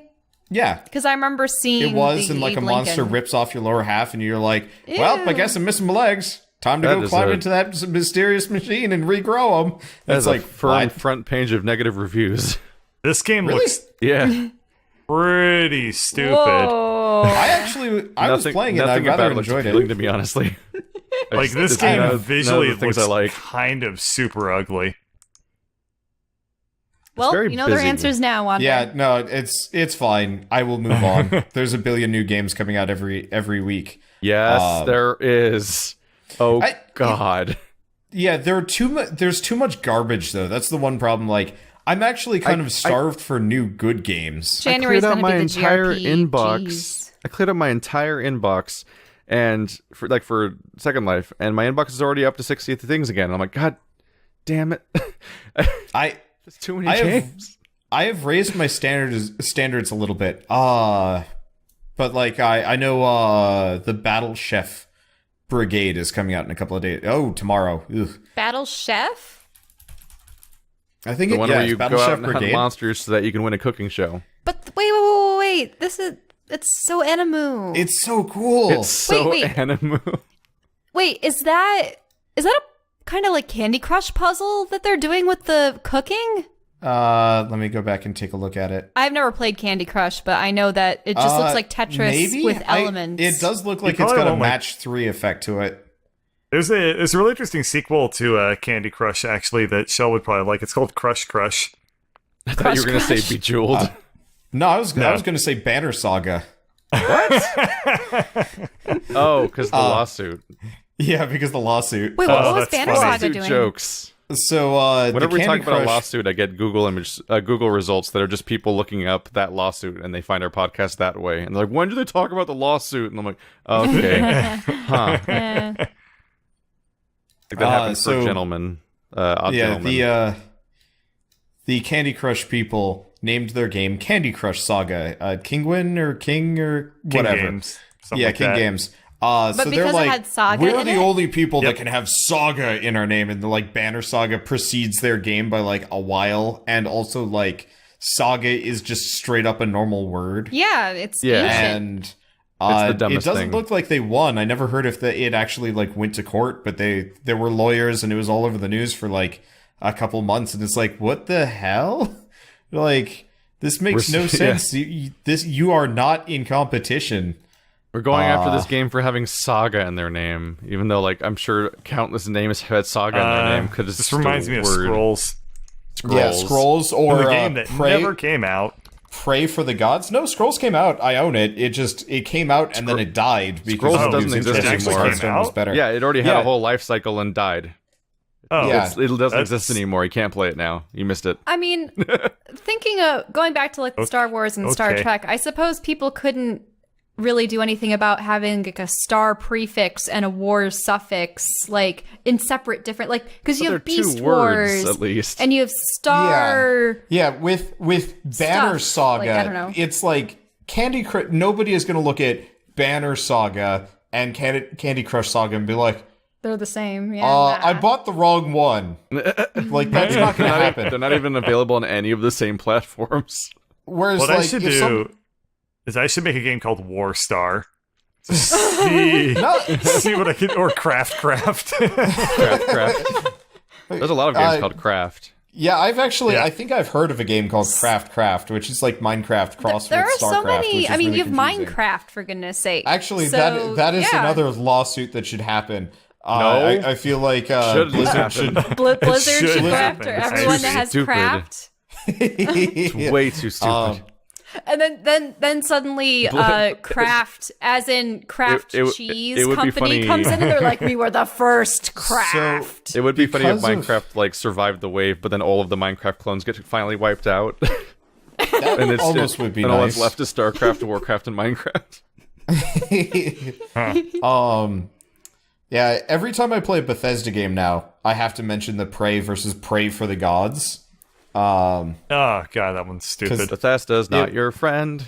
Yeah, so every time I play a Bethesda game now, because apparently they've kind of hit their renaissance of quality with all their like third-party studios, but every time I play a Bethesda game now, like in the first episode, I'm like, by the way, Bethesda sucks. Here's why. Now let's go back to playing this game. I did it for Dishonored, even though I only got like 4 episodes in before like not putting it on YouTube because I had other things to play.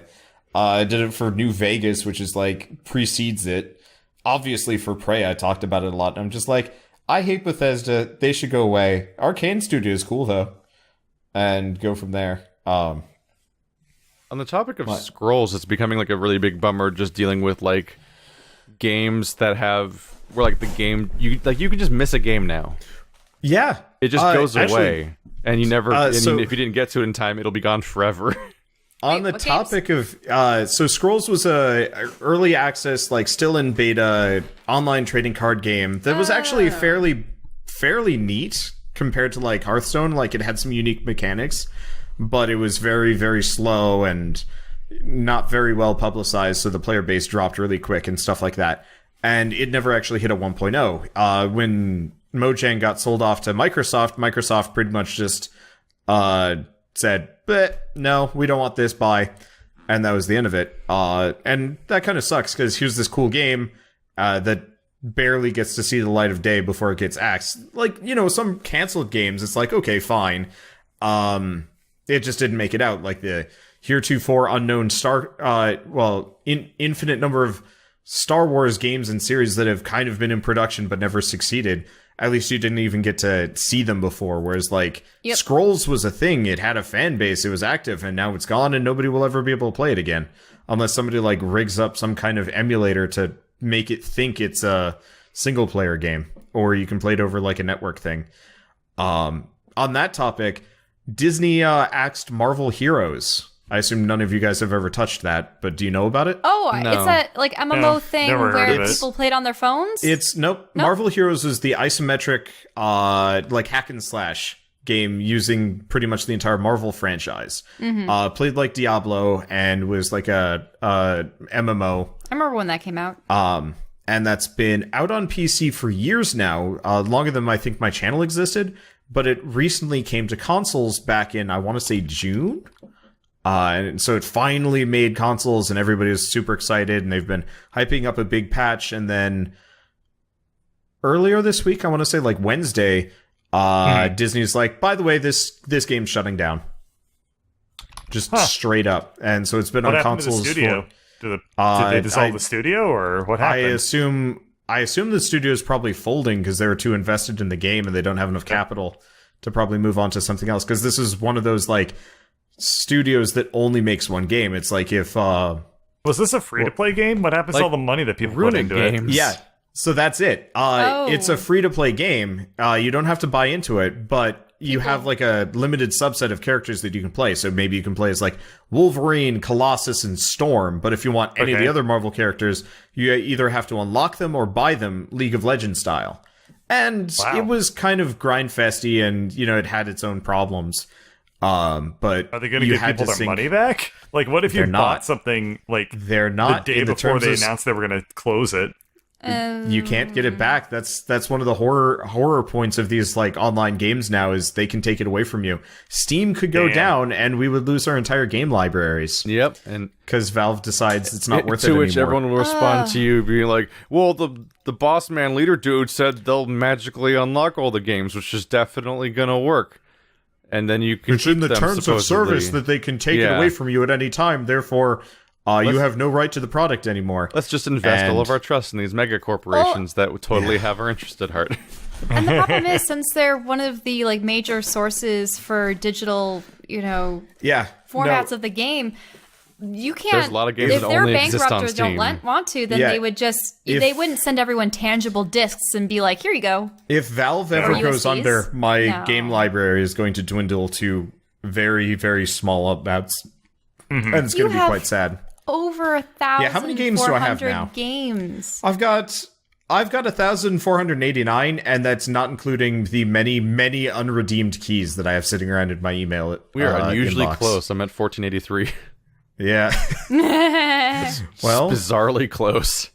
It's a lot of games. So like it's infected Nintendo now, because now Nintendo's all modernizing and getting online features and stuff, but then you have problems when their online features get like disabled. Axed. Yeah, they had they shut down the Miiverse. Yep, I believe it's it was gone now. Oh. Found out just in time. I was literally playing the tutorial in Wind Waker about the Miiverse, and then got a message saying the Miiverse is down, and I looked it up and it died that day, and I'm like, oh, it's just gone now.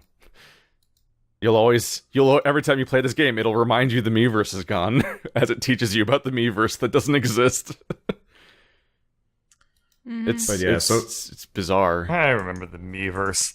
It was cool. So, a lot of people have been really upset about that for the Marble Heroes thing, it being shut down, because all the console players, like, they bought their characters within the past couple of months. Like, they haven't had years of kind of slow decline to know, yeah, this is ending soon. Like, when World of Warcraft finally goes under, people are probably going to be well aware that it was... Oh, man. That's going to be That is horrific. going to be upsetting for people. Unless they allow you to port your characters to whatever new version they do. There was a game called Tabula Rasa, which was an NCSoft game, and it only lasted, I want to say, like a year max. That's the one that's the game I always remember as when I started being introduced by the idea of like MMOs just disappearing. Yep, because I was it had awesome cover art. Yeah, the girl Rasa with the goggles. Yeah, Tabula Rasa is the Richard Garriott like complete disaster. It looked neat, and every time but then I just kept putting it off, like even looking at it past just like the cover and everything, basically, and it just stuck in my mind. And then one day I'm like, oh, it's just gone forever. I'll never know. Bye. Yeah. Goodbye, Matrix Online. And so it was a neat game, I think I heard, but like it kind of came out too early and not enough quality and all sorts of things. Because I wouldn't want to say it's like EverQuest era. No, well, it is. Did it come out? This came out at about the same time as Guild Wars 1, a couple of years before. All right. Here, you can look it up. November 2007? Well, I guess it's a couple of years after World of Warcraft 1, which did kind of look like ass compared to what it currently is. But so that was the one that when it ended, they had like a 3-day long super event to like see the game off, even though it got shut down fairly fast. Like I think it got released in 2007. So it got axed in 2 years. And then it closed in 2008. Yeah. Oh no, 1 year. Released, wow, this is fascinating. Tabula Rasa became free to play January 10th, 2009 and closed on February 28th, 2009. It was free to play for like 1 month. Wow. And then it's like, no, that didn't work. Huh. Yeah, NC is in like NCSoft is a Korean publisher. NCSoft I thought also a pun would does come to me, but then nothing did, Aeon, and I was like, oh, okay, never mind. Blade and Soul and Guild Wars. But yeah, so no one cares, Soft. So that one was kind of people already kind of saw the writing on the wall, and they had like announced it, and everybody had this like nice big party. Marvel Heroes just died. They're just like, nope, bye, pull the plug. And like, if it was if they had actually like been honest and everybody knew that it was going out, I think it would have been okay. But like, I feel really bad for anybody that got it on console, because some people spent like hundreds or thousands. It's very expensive to get every hero and skin and so on and so forth. Do you know what's interesting? My friend, a couple, maybe months before, or maybe just immediately after, he gave me a card in like a really pretty box for Star Wars Galaxies. And I had always admired it from afar and just imagined being a Twi'lek bounty hunter or something cool. Any case, like, that game, it was immense. And I remember going into the stores and reading up about it and whatnot, and they had the guides and everything there. And it went away too, didn't it? It died pretty fast. Star Wars products, but it was like a Second Life MMO weird mixture. Like, you didn't have to be a combat class, and there were quest lines, but you didn't have to partake in them. Someone could literally be a bartender and run a cantina, and that could be their job if they really wanted to. It was their attempt. Still around? Yeah, it is. Though dude, we should as a joke someday like do a stream where we just like load up, make monster people, run around for about 2 hours. So and much better things to do with our time than that. I just want to mess around with the character creator, because you can make some hot steaming garbage. The margin between playing Extra Life, ironically, and just playing Extra Life is really fucking narrow. Second Life, not Extra Life. Extra Life is a stream thing. Yeah, my roommate and her boyfriend, they played a lot of Second Life extensively, and it was because of the features that you could actually create things like models to sell in world, and some people became millionaires for it. I think there was I remember being on an airplane and reading about Second Life in one of those silly magazines. Some guy bought like a asteroid or a planet in the game, and it was he had like all of this like realtor. He had what do you call it? He had real estate. He had real estate in the game, and he was a millionaire because of it. And it's like, what? I just don't know. It's perplexing. But isn't Eve also similar in the fact that people make money off of it? Oh, yeah. Well, Eve, you can like convert your in-game currency back into real money. That's perplexing. Usually games are, you put stuff into it, but it just remains as in-game. There was a free-to-play MMO that I played back, like, it was, I want to say 2007 to 2008. What about the money you made off of RuneScape?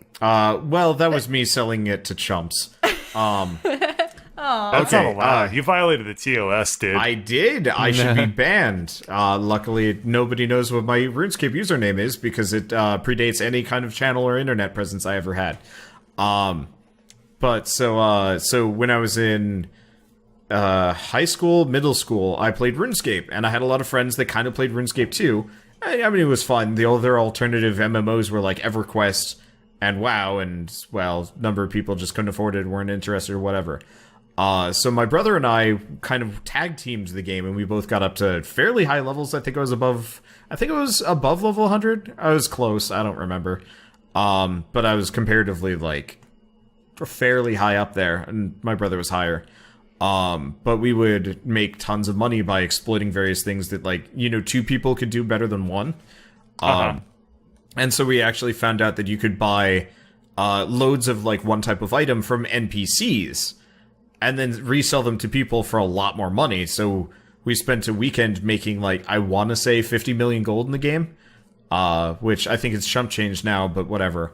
But we had friends who weren't smart enough, didn't know how, didn't play enough to make that amount of money themselves, but they wanted that amount of money. So we would sell it to them for about $100 per 100,000 gold in RuneScape. We made a lot of money. But you also did that with Guild Wars, didn't you? Helping people through... Well, I'd play Guild Wars. I had fun with that, but I never actually got real money from that. Really? I thought that you said that there were, like, special dungeons or things that you had to run with them. Wow. But never for real money. But, well, I just checked it, and yeah, Marvel Heroes Omega had a 6-month lifespan on consoles. Yep. I was not exaggerating. Boy, oh boy. Not down Actually, yet. They still have 1 more month. Another weird thing that I found about RuneScape, I've never touched the game, but I remember hearing about it. When I was looking up various gaming videos, a RuneScape video popped up, and apparently people make money in that game by pretending to be someone's in-game girlfriend. Yeah. Oh, God. What is that? Yeah, that's a thing. That's so mean. Catfishing people in a virtual world. Well, hey, it actually reminds me of, you know, the guild with Felicia Day and stuff. Didn't they have that one song that's like, play with me in my MMO. Yes. So many I don't places remember. we can Do you want to date my avatar? Yeah. I don't remember. Do you want to date my avatar? It was on Rock Band Network. Yep. Oh, yeah. I love that song. Rock Band. Her rise to fame. Why is it that when I type "do you want" it immediately is like, "Do you want to date my avatar?" Why does Google know me? It's so catchy. It's a beautiful song. It's super catchy. I will you actually got that look it over up to you want to build a snowman. Yeah. Wow. Yeah. Well, no, that be more basic, almost makes sense. Maybe I don't know. That Never says mind. a lot about me. That makes me does. sad. That's actually how I found the guild as like a web series because was the that music song. video that released like 4 seasons in? Oh my god, that video's 8 years. Fuck. Stop passing time. Yeah. That's from 2009? Now I'm remembering how long Guild's been dead. I don't think the Guild has had a season in like 6 years. Well, I mean, it had like kind of a conclusive-ish ending. Yeah. As conclusive as a web series can have, say for killing off one of your main characters. I'm sad that they didn't actually show what the game was. Because it was WoW. They kind of did. Sometimes. Yeah. There's weird scenes that take place in it, kind of. Man, I barely remember the show anymore. I don't know. Yeah. We have not talked about Sonic Forces even a little bit. Hey, we can talk about Sonic Forces. I've already checked out. Well, you get to watch. And I was going to open up with like how I had a police encounter today, and I spent all day yesterday talking about Twilight Imperium 4, but it's been a fucking dense episode. The Elex took like half an hour because that game is. I have not had my hand on the steering wheel for this podcast. New. Wander backlogged topics. Yeah, happens. Do you want to talk about your police thing? Because Sonic Forces, like, we could talk about it, but let's be honest what here. about police? Yeah. Let's talk about that, because honestly, you don't need to say things about Sonic. All you have to say is it's another 3D Sonic game, and everyone automatically understands. They reuse assets. We're definitely gonna have to talk about Sonic like next episode or something, because it is a special type of bad Sonic game. Part of it is I haven't made a good-looking character. I haven't played episode Shadow yet. So. The important thing about every Sonic game is that it's bad in unique new ways. Yes. On top of the part where it doesn't control for shit. They managed to get progressively worse with also, every episode game Shadow's somehow. 20 minutes. Oh. It's only 3 levels. Huh. Yeah. And how much are they charging people for it? It's nothing. Free. But it's also, okay. There's also no reason for it to be DLC at all. Yeah, they could have just put it in the game. Because like people have to opt into getting it now for some reason. Like as opposed to just having it be there by default. Maybe a month or two from now they'll start charging. Can I play as it a standalone? Just episode Shadow. No, you know what, Bird? I can let you borrow my Sonic Forces. You can download the game, play episode Shadow, and never touch the main game. You can't do that. Upload as a video. Oh, it does say that it requires the base game. Well, you could just upload the video as like, was it Sonic Forces episode Shadow standalone complex? You could, like, I would gladly watch that happen, because that would be a very short and very funny 20 minutes. Dumbest idea. Oh my god. So I was rabbit sitting again. Which is when I go to my parents' house and I just feed pets, basically, so they don't die when they're on vacation and everything. And I screwed up at the alarm. Because apparently at some point everyone in my extended family got really paranoid and got guns and alarm systems all at the same time. And, wait, what? Yeah, I don't know. Oh. Just universally, everyone besides me got guns and alarm systems for their houses and everything. So I have to deal with their damn alarm system, and I slightly mispressed the code, and I'm like, oh shit, how do you like reset it to re-input from scratch? Like I didn't know how to reset it, and then the alarm transitioned to the fuck you, get out of the house alarm, like the deafening horrible. No, not that, the really fast high pitched one that like hurts. Oh, so it goes. I see. So there's 2 alarms. There's like deet, deet, and that means like it just starts beeping go ahead the and moment. like turn it off. Yeah. And then when you let it go all the way, it goes like it's like really loud horrible, and fast and horrible. Mm-hmm. It resulted in me like out front, like how do I reset your alarm, like trying to text and call and shit, and they're in a place where they don't have cell phone reception, so it's like not working. So were people like coming out of their houses and looking at you? No one gave a shit. Okay, because everyone's so used to all alarms being false anyway that nobody even takes them seriously, which is defeats like the car ones outside all the time. Ugh.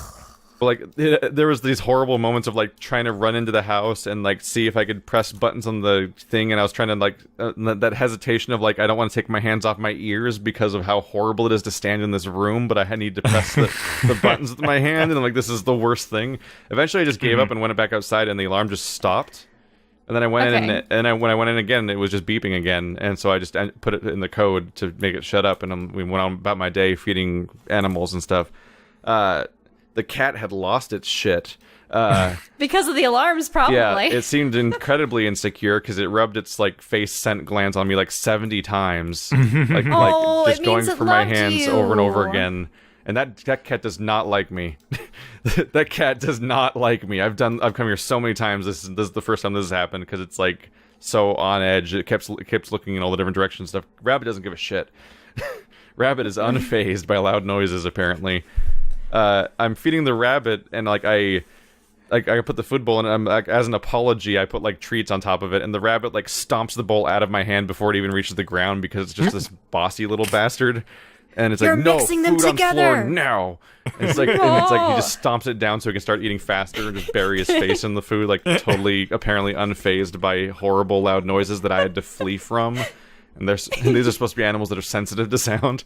But I start hearing sounds, and I'm like, is somebody home? Right? I'm like, there can't be somebody who was home, right? Because like the whole alarm part happened. But I knew I heard voices and like kind of like a knocking or something, like not a door knock, but just like a noise of touching a hard thing or something. And I realized that there's 2 police outside. Nice. Yeah, they actually showed up. Yeah, they did show up. The immediate primal fear kicks in of just like, I am on the inside of a building and things are outside of the building, and I don't like. It's like every movie ever where it's like weirdly unnerving in that setting because they didn't knock. They were just like they were clearly like trying to peek through windows and tell what the situation was, but they didn't knock or ring the doorbell or anything like that. And so I was like, so I didn't answer the door because I'm like, they didn't knock or anything. So I'm just like in this weird standoff where I'm like peeking through, like I was peeking through the weaving, that like the part that the thread goes through in blinds to hold the blinds together. I was peeking through those tiny holes so that I wouldn't be seen in reverse, and I was just in this weird standoff of like watching. You're going to do the people. most suspicious act that you could do. My Good instincts, parents Keith. and I, Good instincts. At home, we would do this all the time whenever a solicitor would come to the door. And the funny thing is, I need to go up to the stairs, except the stairs are visible from the front door windows. and I was just like, Mom, what do I do? And I'm like hiding behind things because you don't want them to see you because then they'll know that you're there. I've played the hide from solicitors game several times. Of like, I'm just not entering that room for a while until they leave on their own.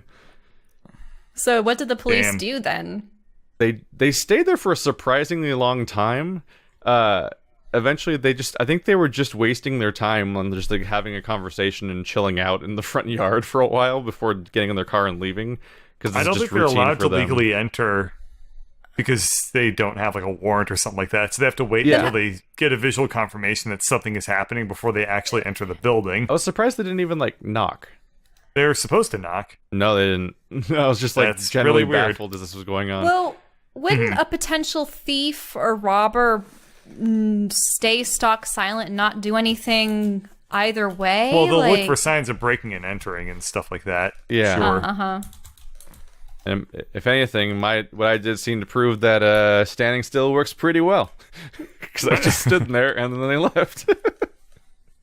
Well, it turns out that that those alarm systems are generally not very secure. No. You know, the thing that everybody already knew. So God, Hey, I guys, remember all the times we'd have to like, where somebody would have to go check the shop in the middle of the night because the alarm went off and stuff like that, and it's like figuring out, oh great, it just went off again. Thanks. I guess maybe something fell over, or maybe it just felt like ruining the night. Who knows? Did I ever tell you guys about the terrible security system on the first car I ever had? No. It was What'd the it do? one. Okay, so after my grandfather passed away, his car came to me, and I was like, "Okay, this is an incentive." Oh, the security system was his ghost. No, it Oh. wasn't.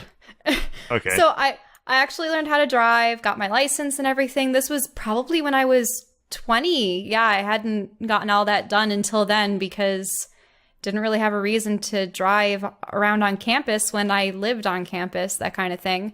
And I was doing summer school work, and one day, I don't know if it was the sun or something, but the car would not start. All the other teachers in the parking lot were going, "Oh, can we help jumpstart your car?" And I'm like, "The battery is fine. Everything's fine. It just won't." You turn the key in the ignition, and it goes, and nothing happens.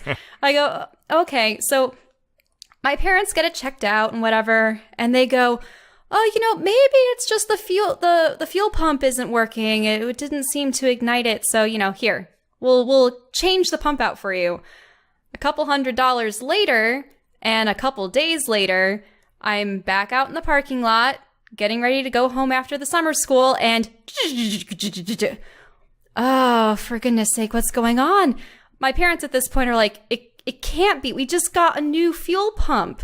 So they call AAA, and AAA's like, wait a minute. What's the model of the car? What's the year of the model? Oh, I see. That is the security system that they implemented in Oldsmobiles in those days. What it does is if it perceives that it is being entered by someone who is not the owner of the vehicle, it will prevent the fuel from reaching the ignition and suspend the car until the key is inserted just so for approximately 10 minutes. And then the security light will turn off and you'll be free to use your car. Yeah. I know, and I didn't get the manual. I didn't even know that the car had a security system like that.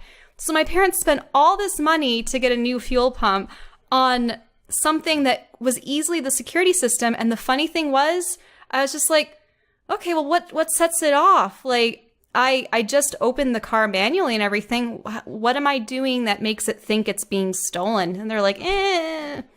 So once I was I was carting Wander and his parents around campus because, hey, I have a car now. I can take them places around Rochester. I need to get gas. So I pull into the gas station, fill it up with gas, get back into the car. The security light turns on. And his parents in the back seat. They're like, what's going on, Michelle? Can we leave? And I'm like, we can't leave. Not for 10 minutes. And I put the key into the ignition and we have to sit there for 10 minutes. People were probably angry that I was, just hogging up a spot in the fuel pump lane for no reason. But, wow. The car ended up dying for unrelated reasons later, but my parents actually had to get a mechanic to turn that thing off permanently. Before I forget it, there's Cuphead glitches that need to be discussed. Oh, but Cuphead before glitches? The podcast has only got 30 more seconds. That's not how this works. I gotta feed my rabbits, so yes, it is how it works. It's just for a bit. It's not like a full discussion or anything. We already had a Cuphead discussion in the previous few podcasts ago about the co-op mess and the general game play and stuff like that. But something that feels weirdly overlooked is this game's getting so much praise and everything, and I feel like I have not yet encountered any sort of undercurrent narrative about the massive bugs and blatant, repeatable, 100% occurrence rate bugs that are throughout the game. Have you guys heard about bugs in this game as outsiders? There's a lot. It's insane. There's some that break boss fights. There's some. Didn't you terrible get bugs. to the end of the dragon, which was pure hell, and it almost froze on you? So we've had multiple boss fights that have literally frozen. In that, there's just a reoccurring bug where there's multiple freezing bugs in the game. But one of the ones I've specifically found out about is that if you use the parry attack. If you parry whenever there's more than one parryable thing in your hitbox, it immediately locks the game, and you have to reboot it. And that wasn't caught, apparently. Then there's the minor glitch that everyone encounters the moment they start playing, which is that if you do anything that causes your controller to vibrate, like taking damage, there's a pretty good chance it'll just keep vibrating until the next time you do something that causes it to vibrate. It'll just go continuously for 30 seconds and just keep going. But it got worse and worse as we got to the end of the game, to the point where the final boss fight is marred by multiple, infinitely repeatable, always there bugs, including unavoidable damage. Mm-hmm. It's in a game about taking only 3 hits to beat a boss. It has unavoidable damage in it. That's an okay thing to have happen. Because the devil does this thing where he goes as a serpent. He turns into a serpent and he comes from one side of the screen to the other side of the screen, but leaves just enough space at the end for you to not get hit. And then he retreats. And if he does that in one direction, you're fine. If he does that in the other direction, his retreat animation hurts you even if you're in the save space. And it happens 100% of the time. And I'm like, how does the final boss fight have unavoidable damage that was never caught at any point during testing in the final released project? And a really great one is that if player 1 dies in co-op, then when you go to the phase changes of the devil, then you can't continue because you're supposed to jump in a hole, and it waits for both players to jump in the hole, and it'll just wait forever. Oh. And you can't continue the boss fight. This kind of stuff. And it's so replicatable. It's so, like, none of these are freak accidents. None of these are weird edge cases. They're super common gameplay elements. And they constantly happen and constantly fuck up the game. And spoiler alert, they spent all their time drawing. Yeah, and, like, bafflingly, it's been, like, 2 months and the game hasn't had a single patch. Yeah. Like, that's, like, not okay. That's, like, inexcusable.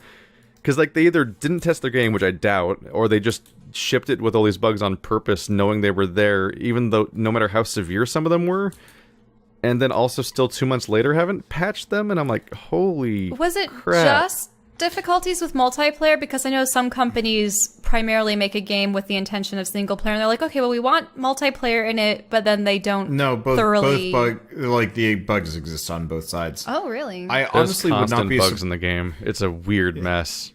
I honestly wouldn't be surprised if they hadn't, like, they more or less finished it, and they're like, okay, we're done, we're going on vacation, we'll see you later, internet.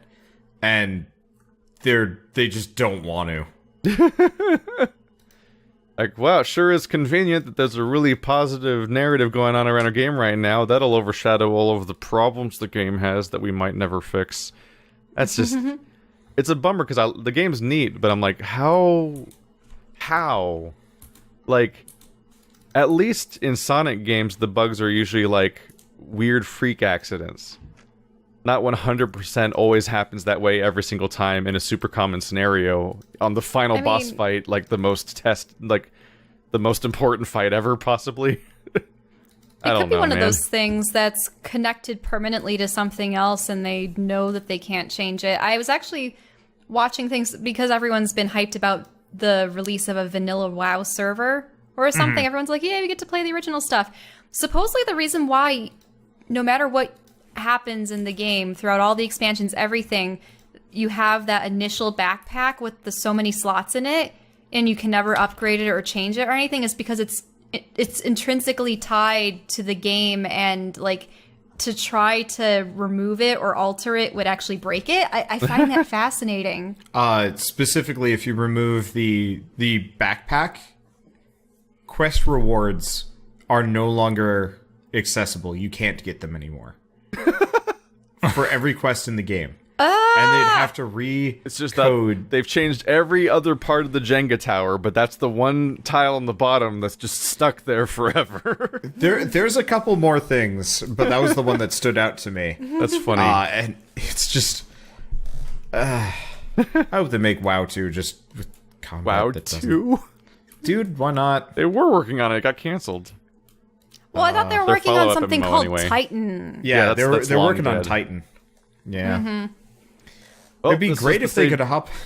This Well, was Yeah, the podcast. I gotta feed my I rabbits. gotta cut Bird loose, or he'll eat us or something. I don't know. I Beat us have to to his feed weight. my vegetarian. pets. He'll eat us They're to already, his Wabu wabbits. they're already 30. I'm already 30 minutes late feeding them. Are So you still mad I killed your wabbit? Your wabbit friend no, in I'm your not mad. game? I'm just disappointed. I'm happy. Yeah. It felt good. It made me more powerful. Nah. I had to eat a you guys pulsating next time. heart thing.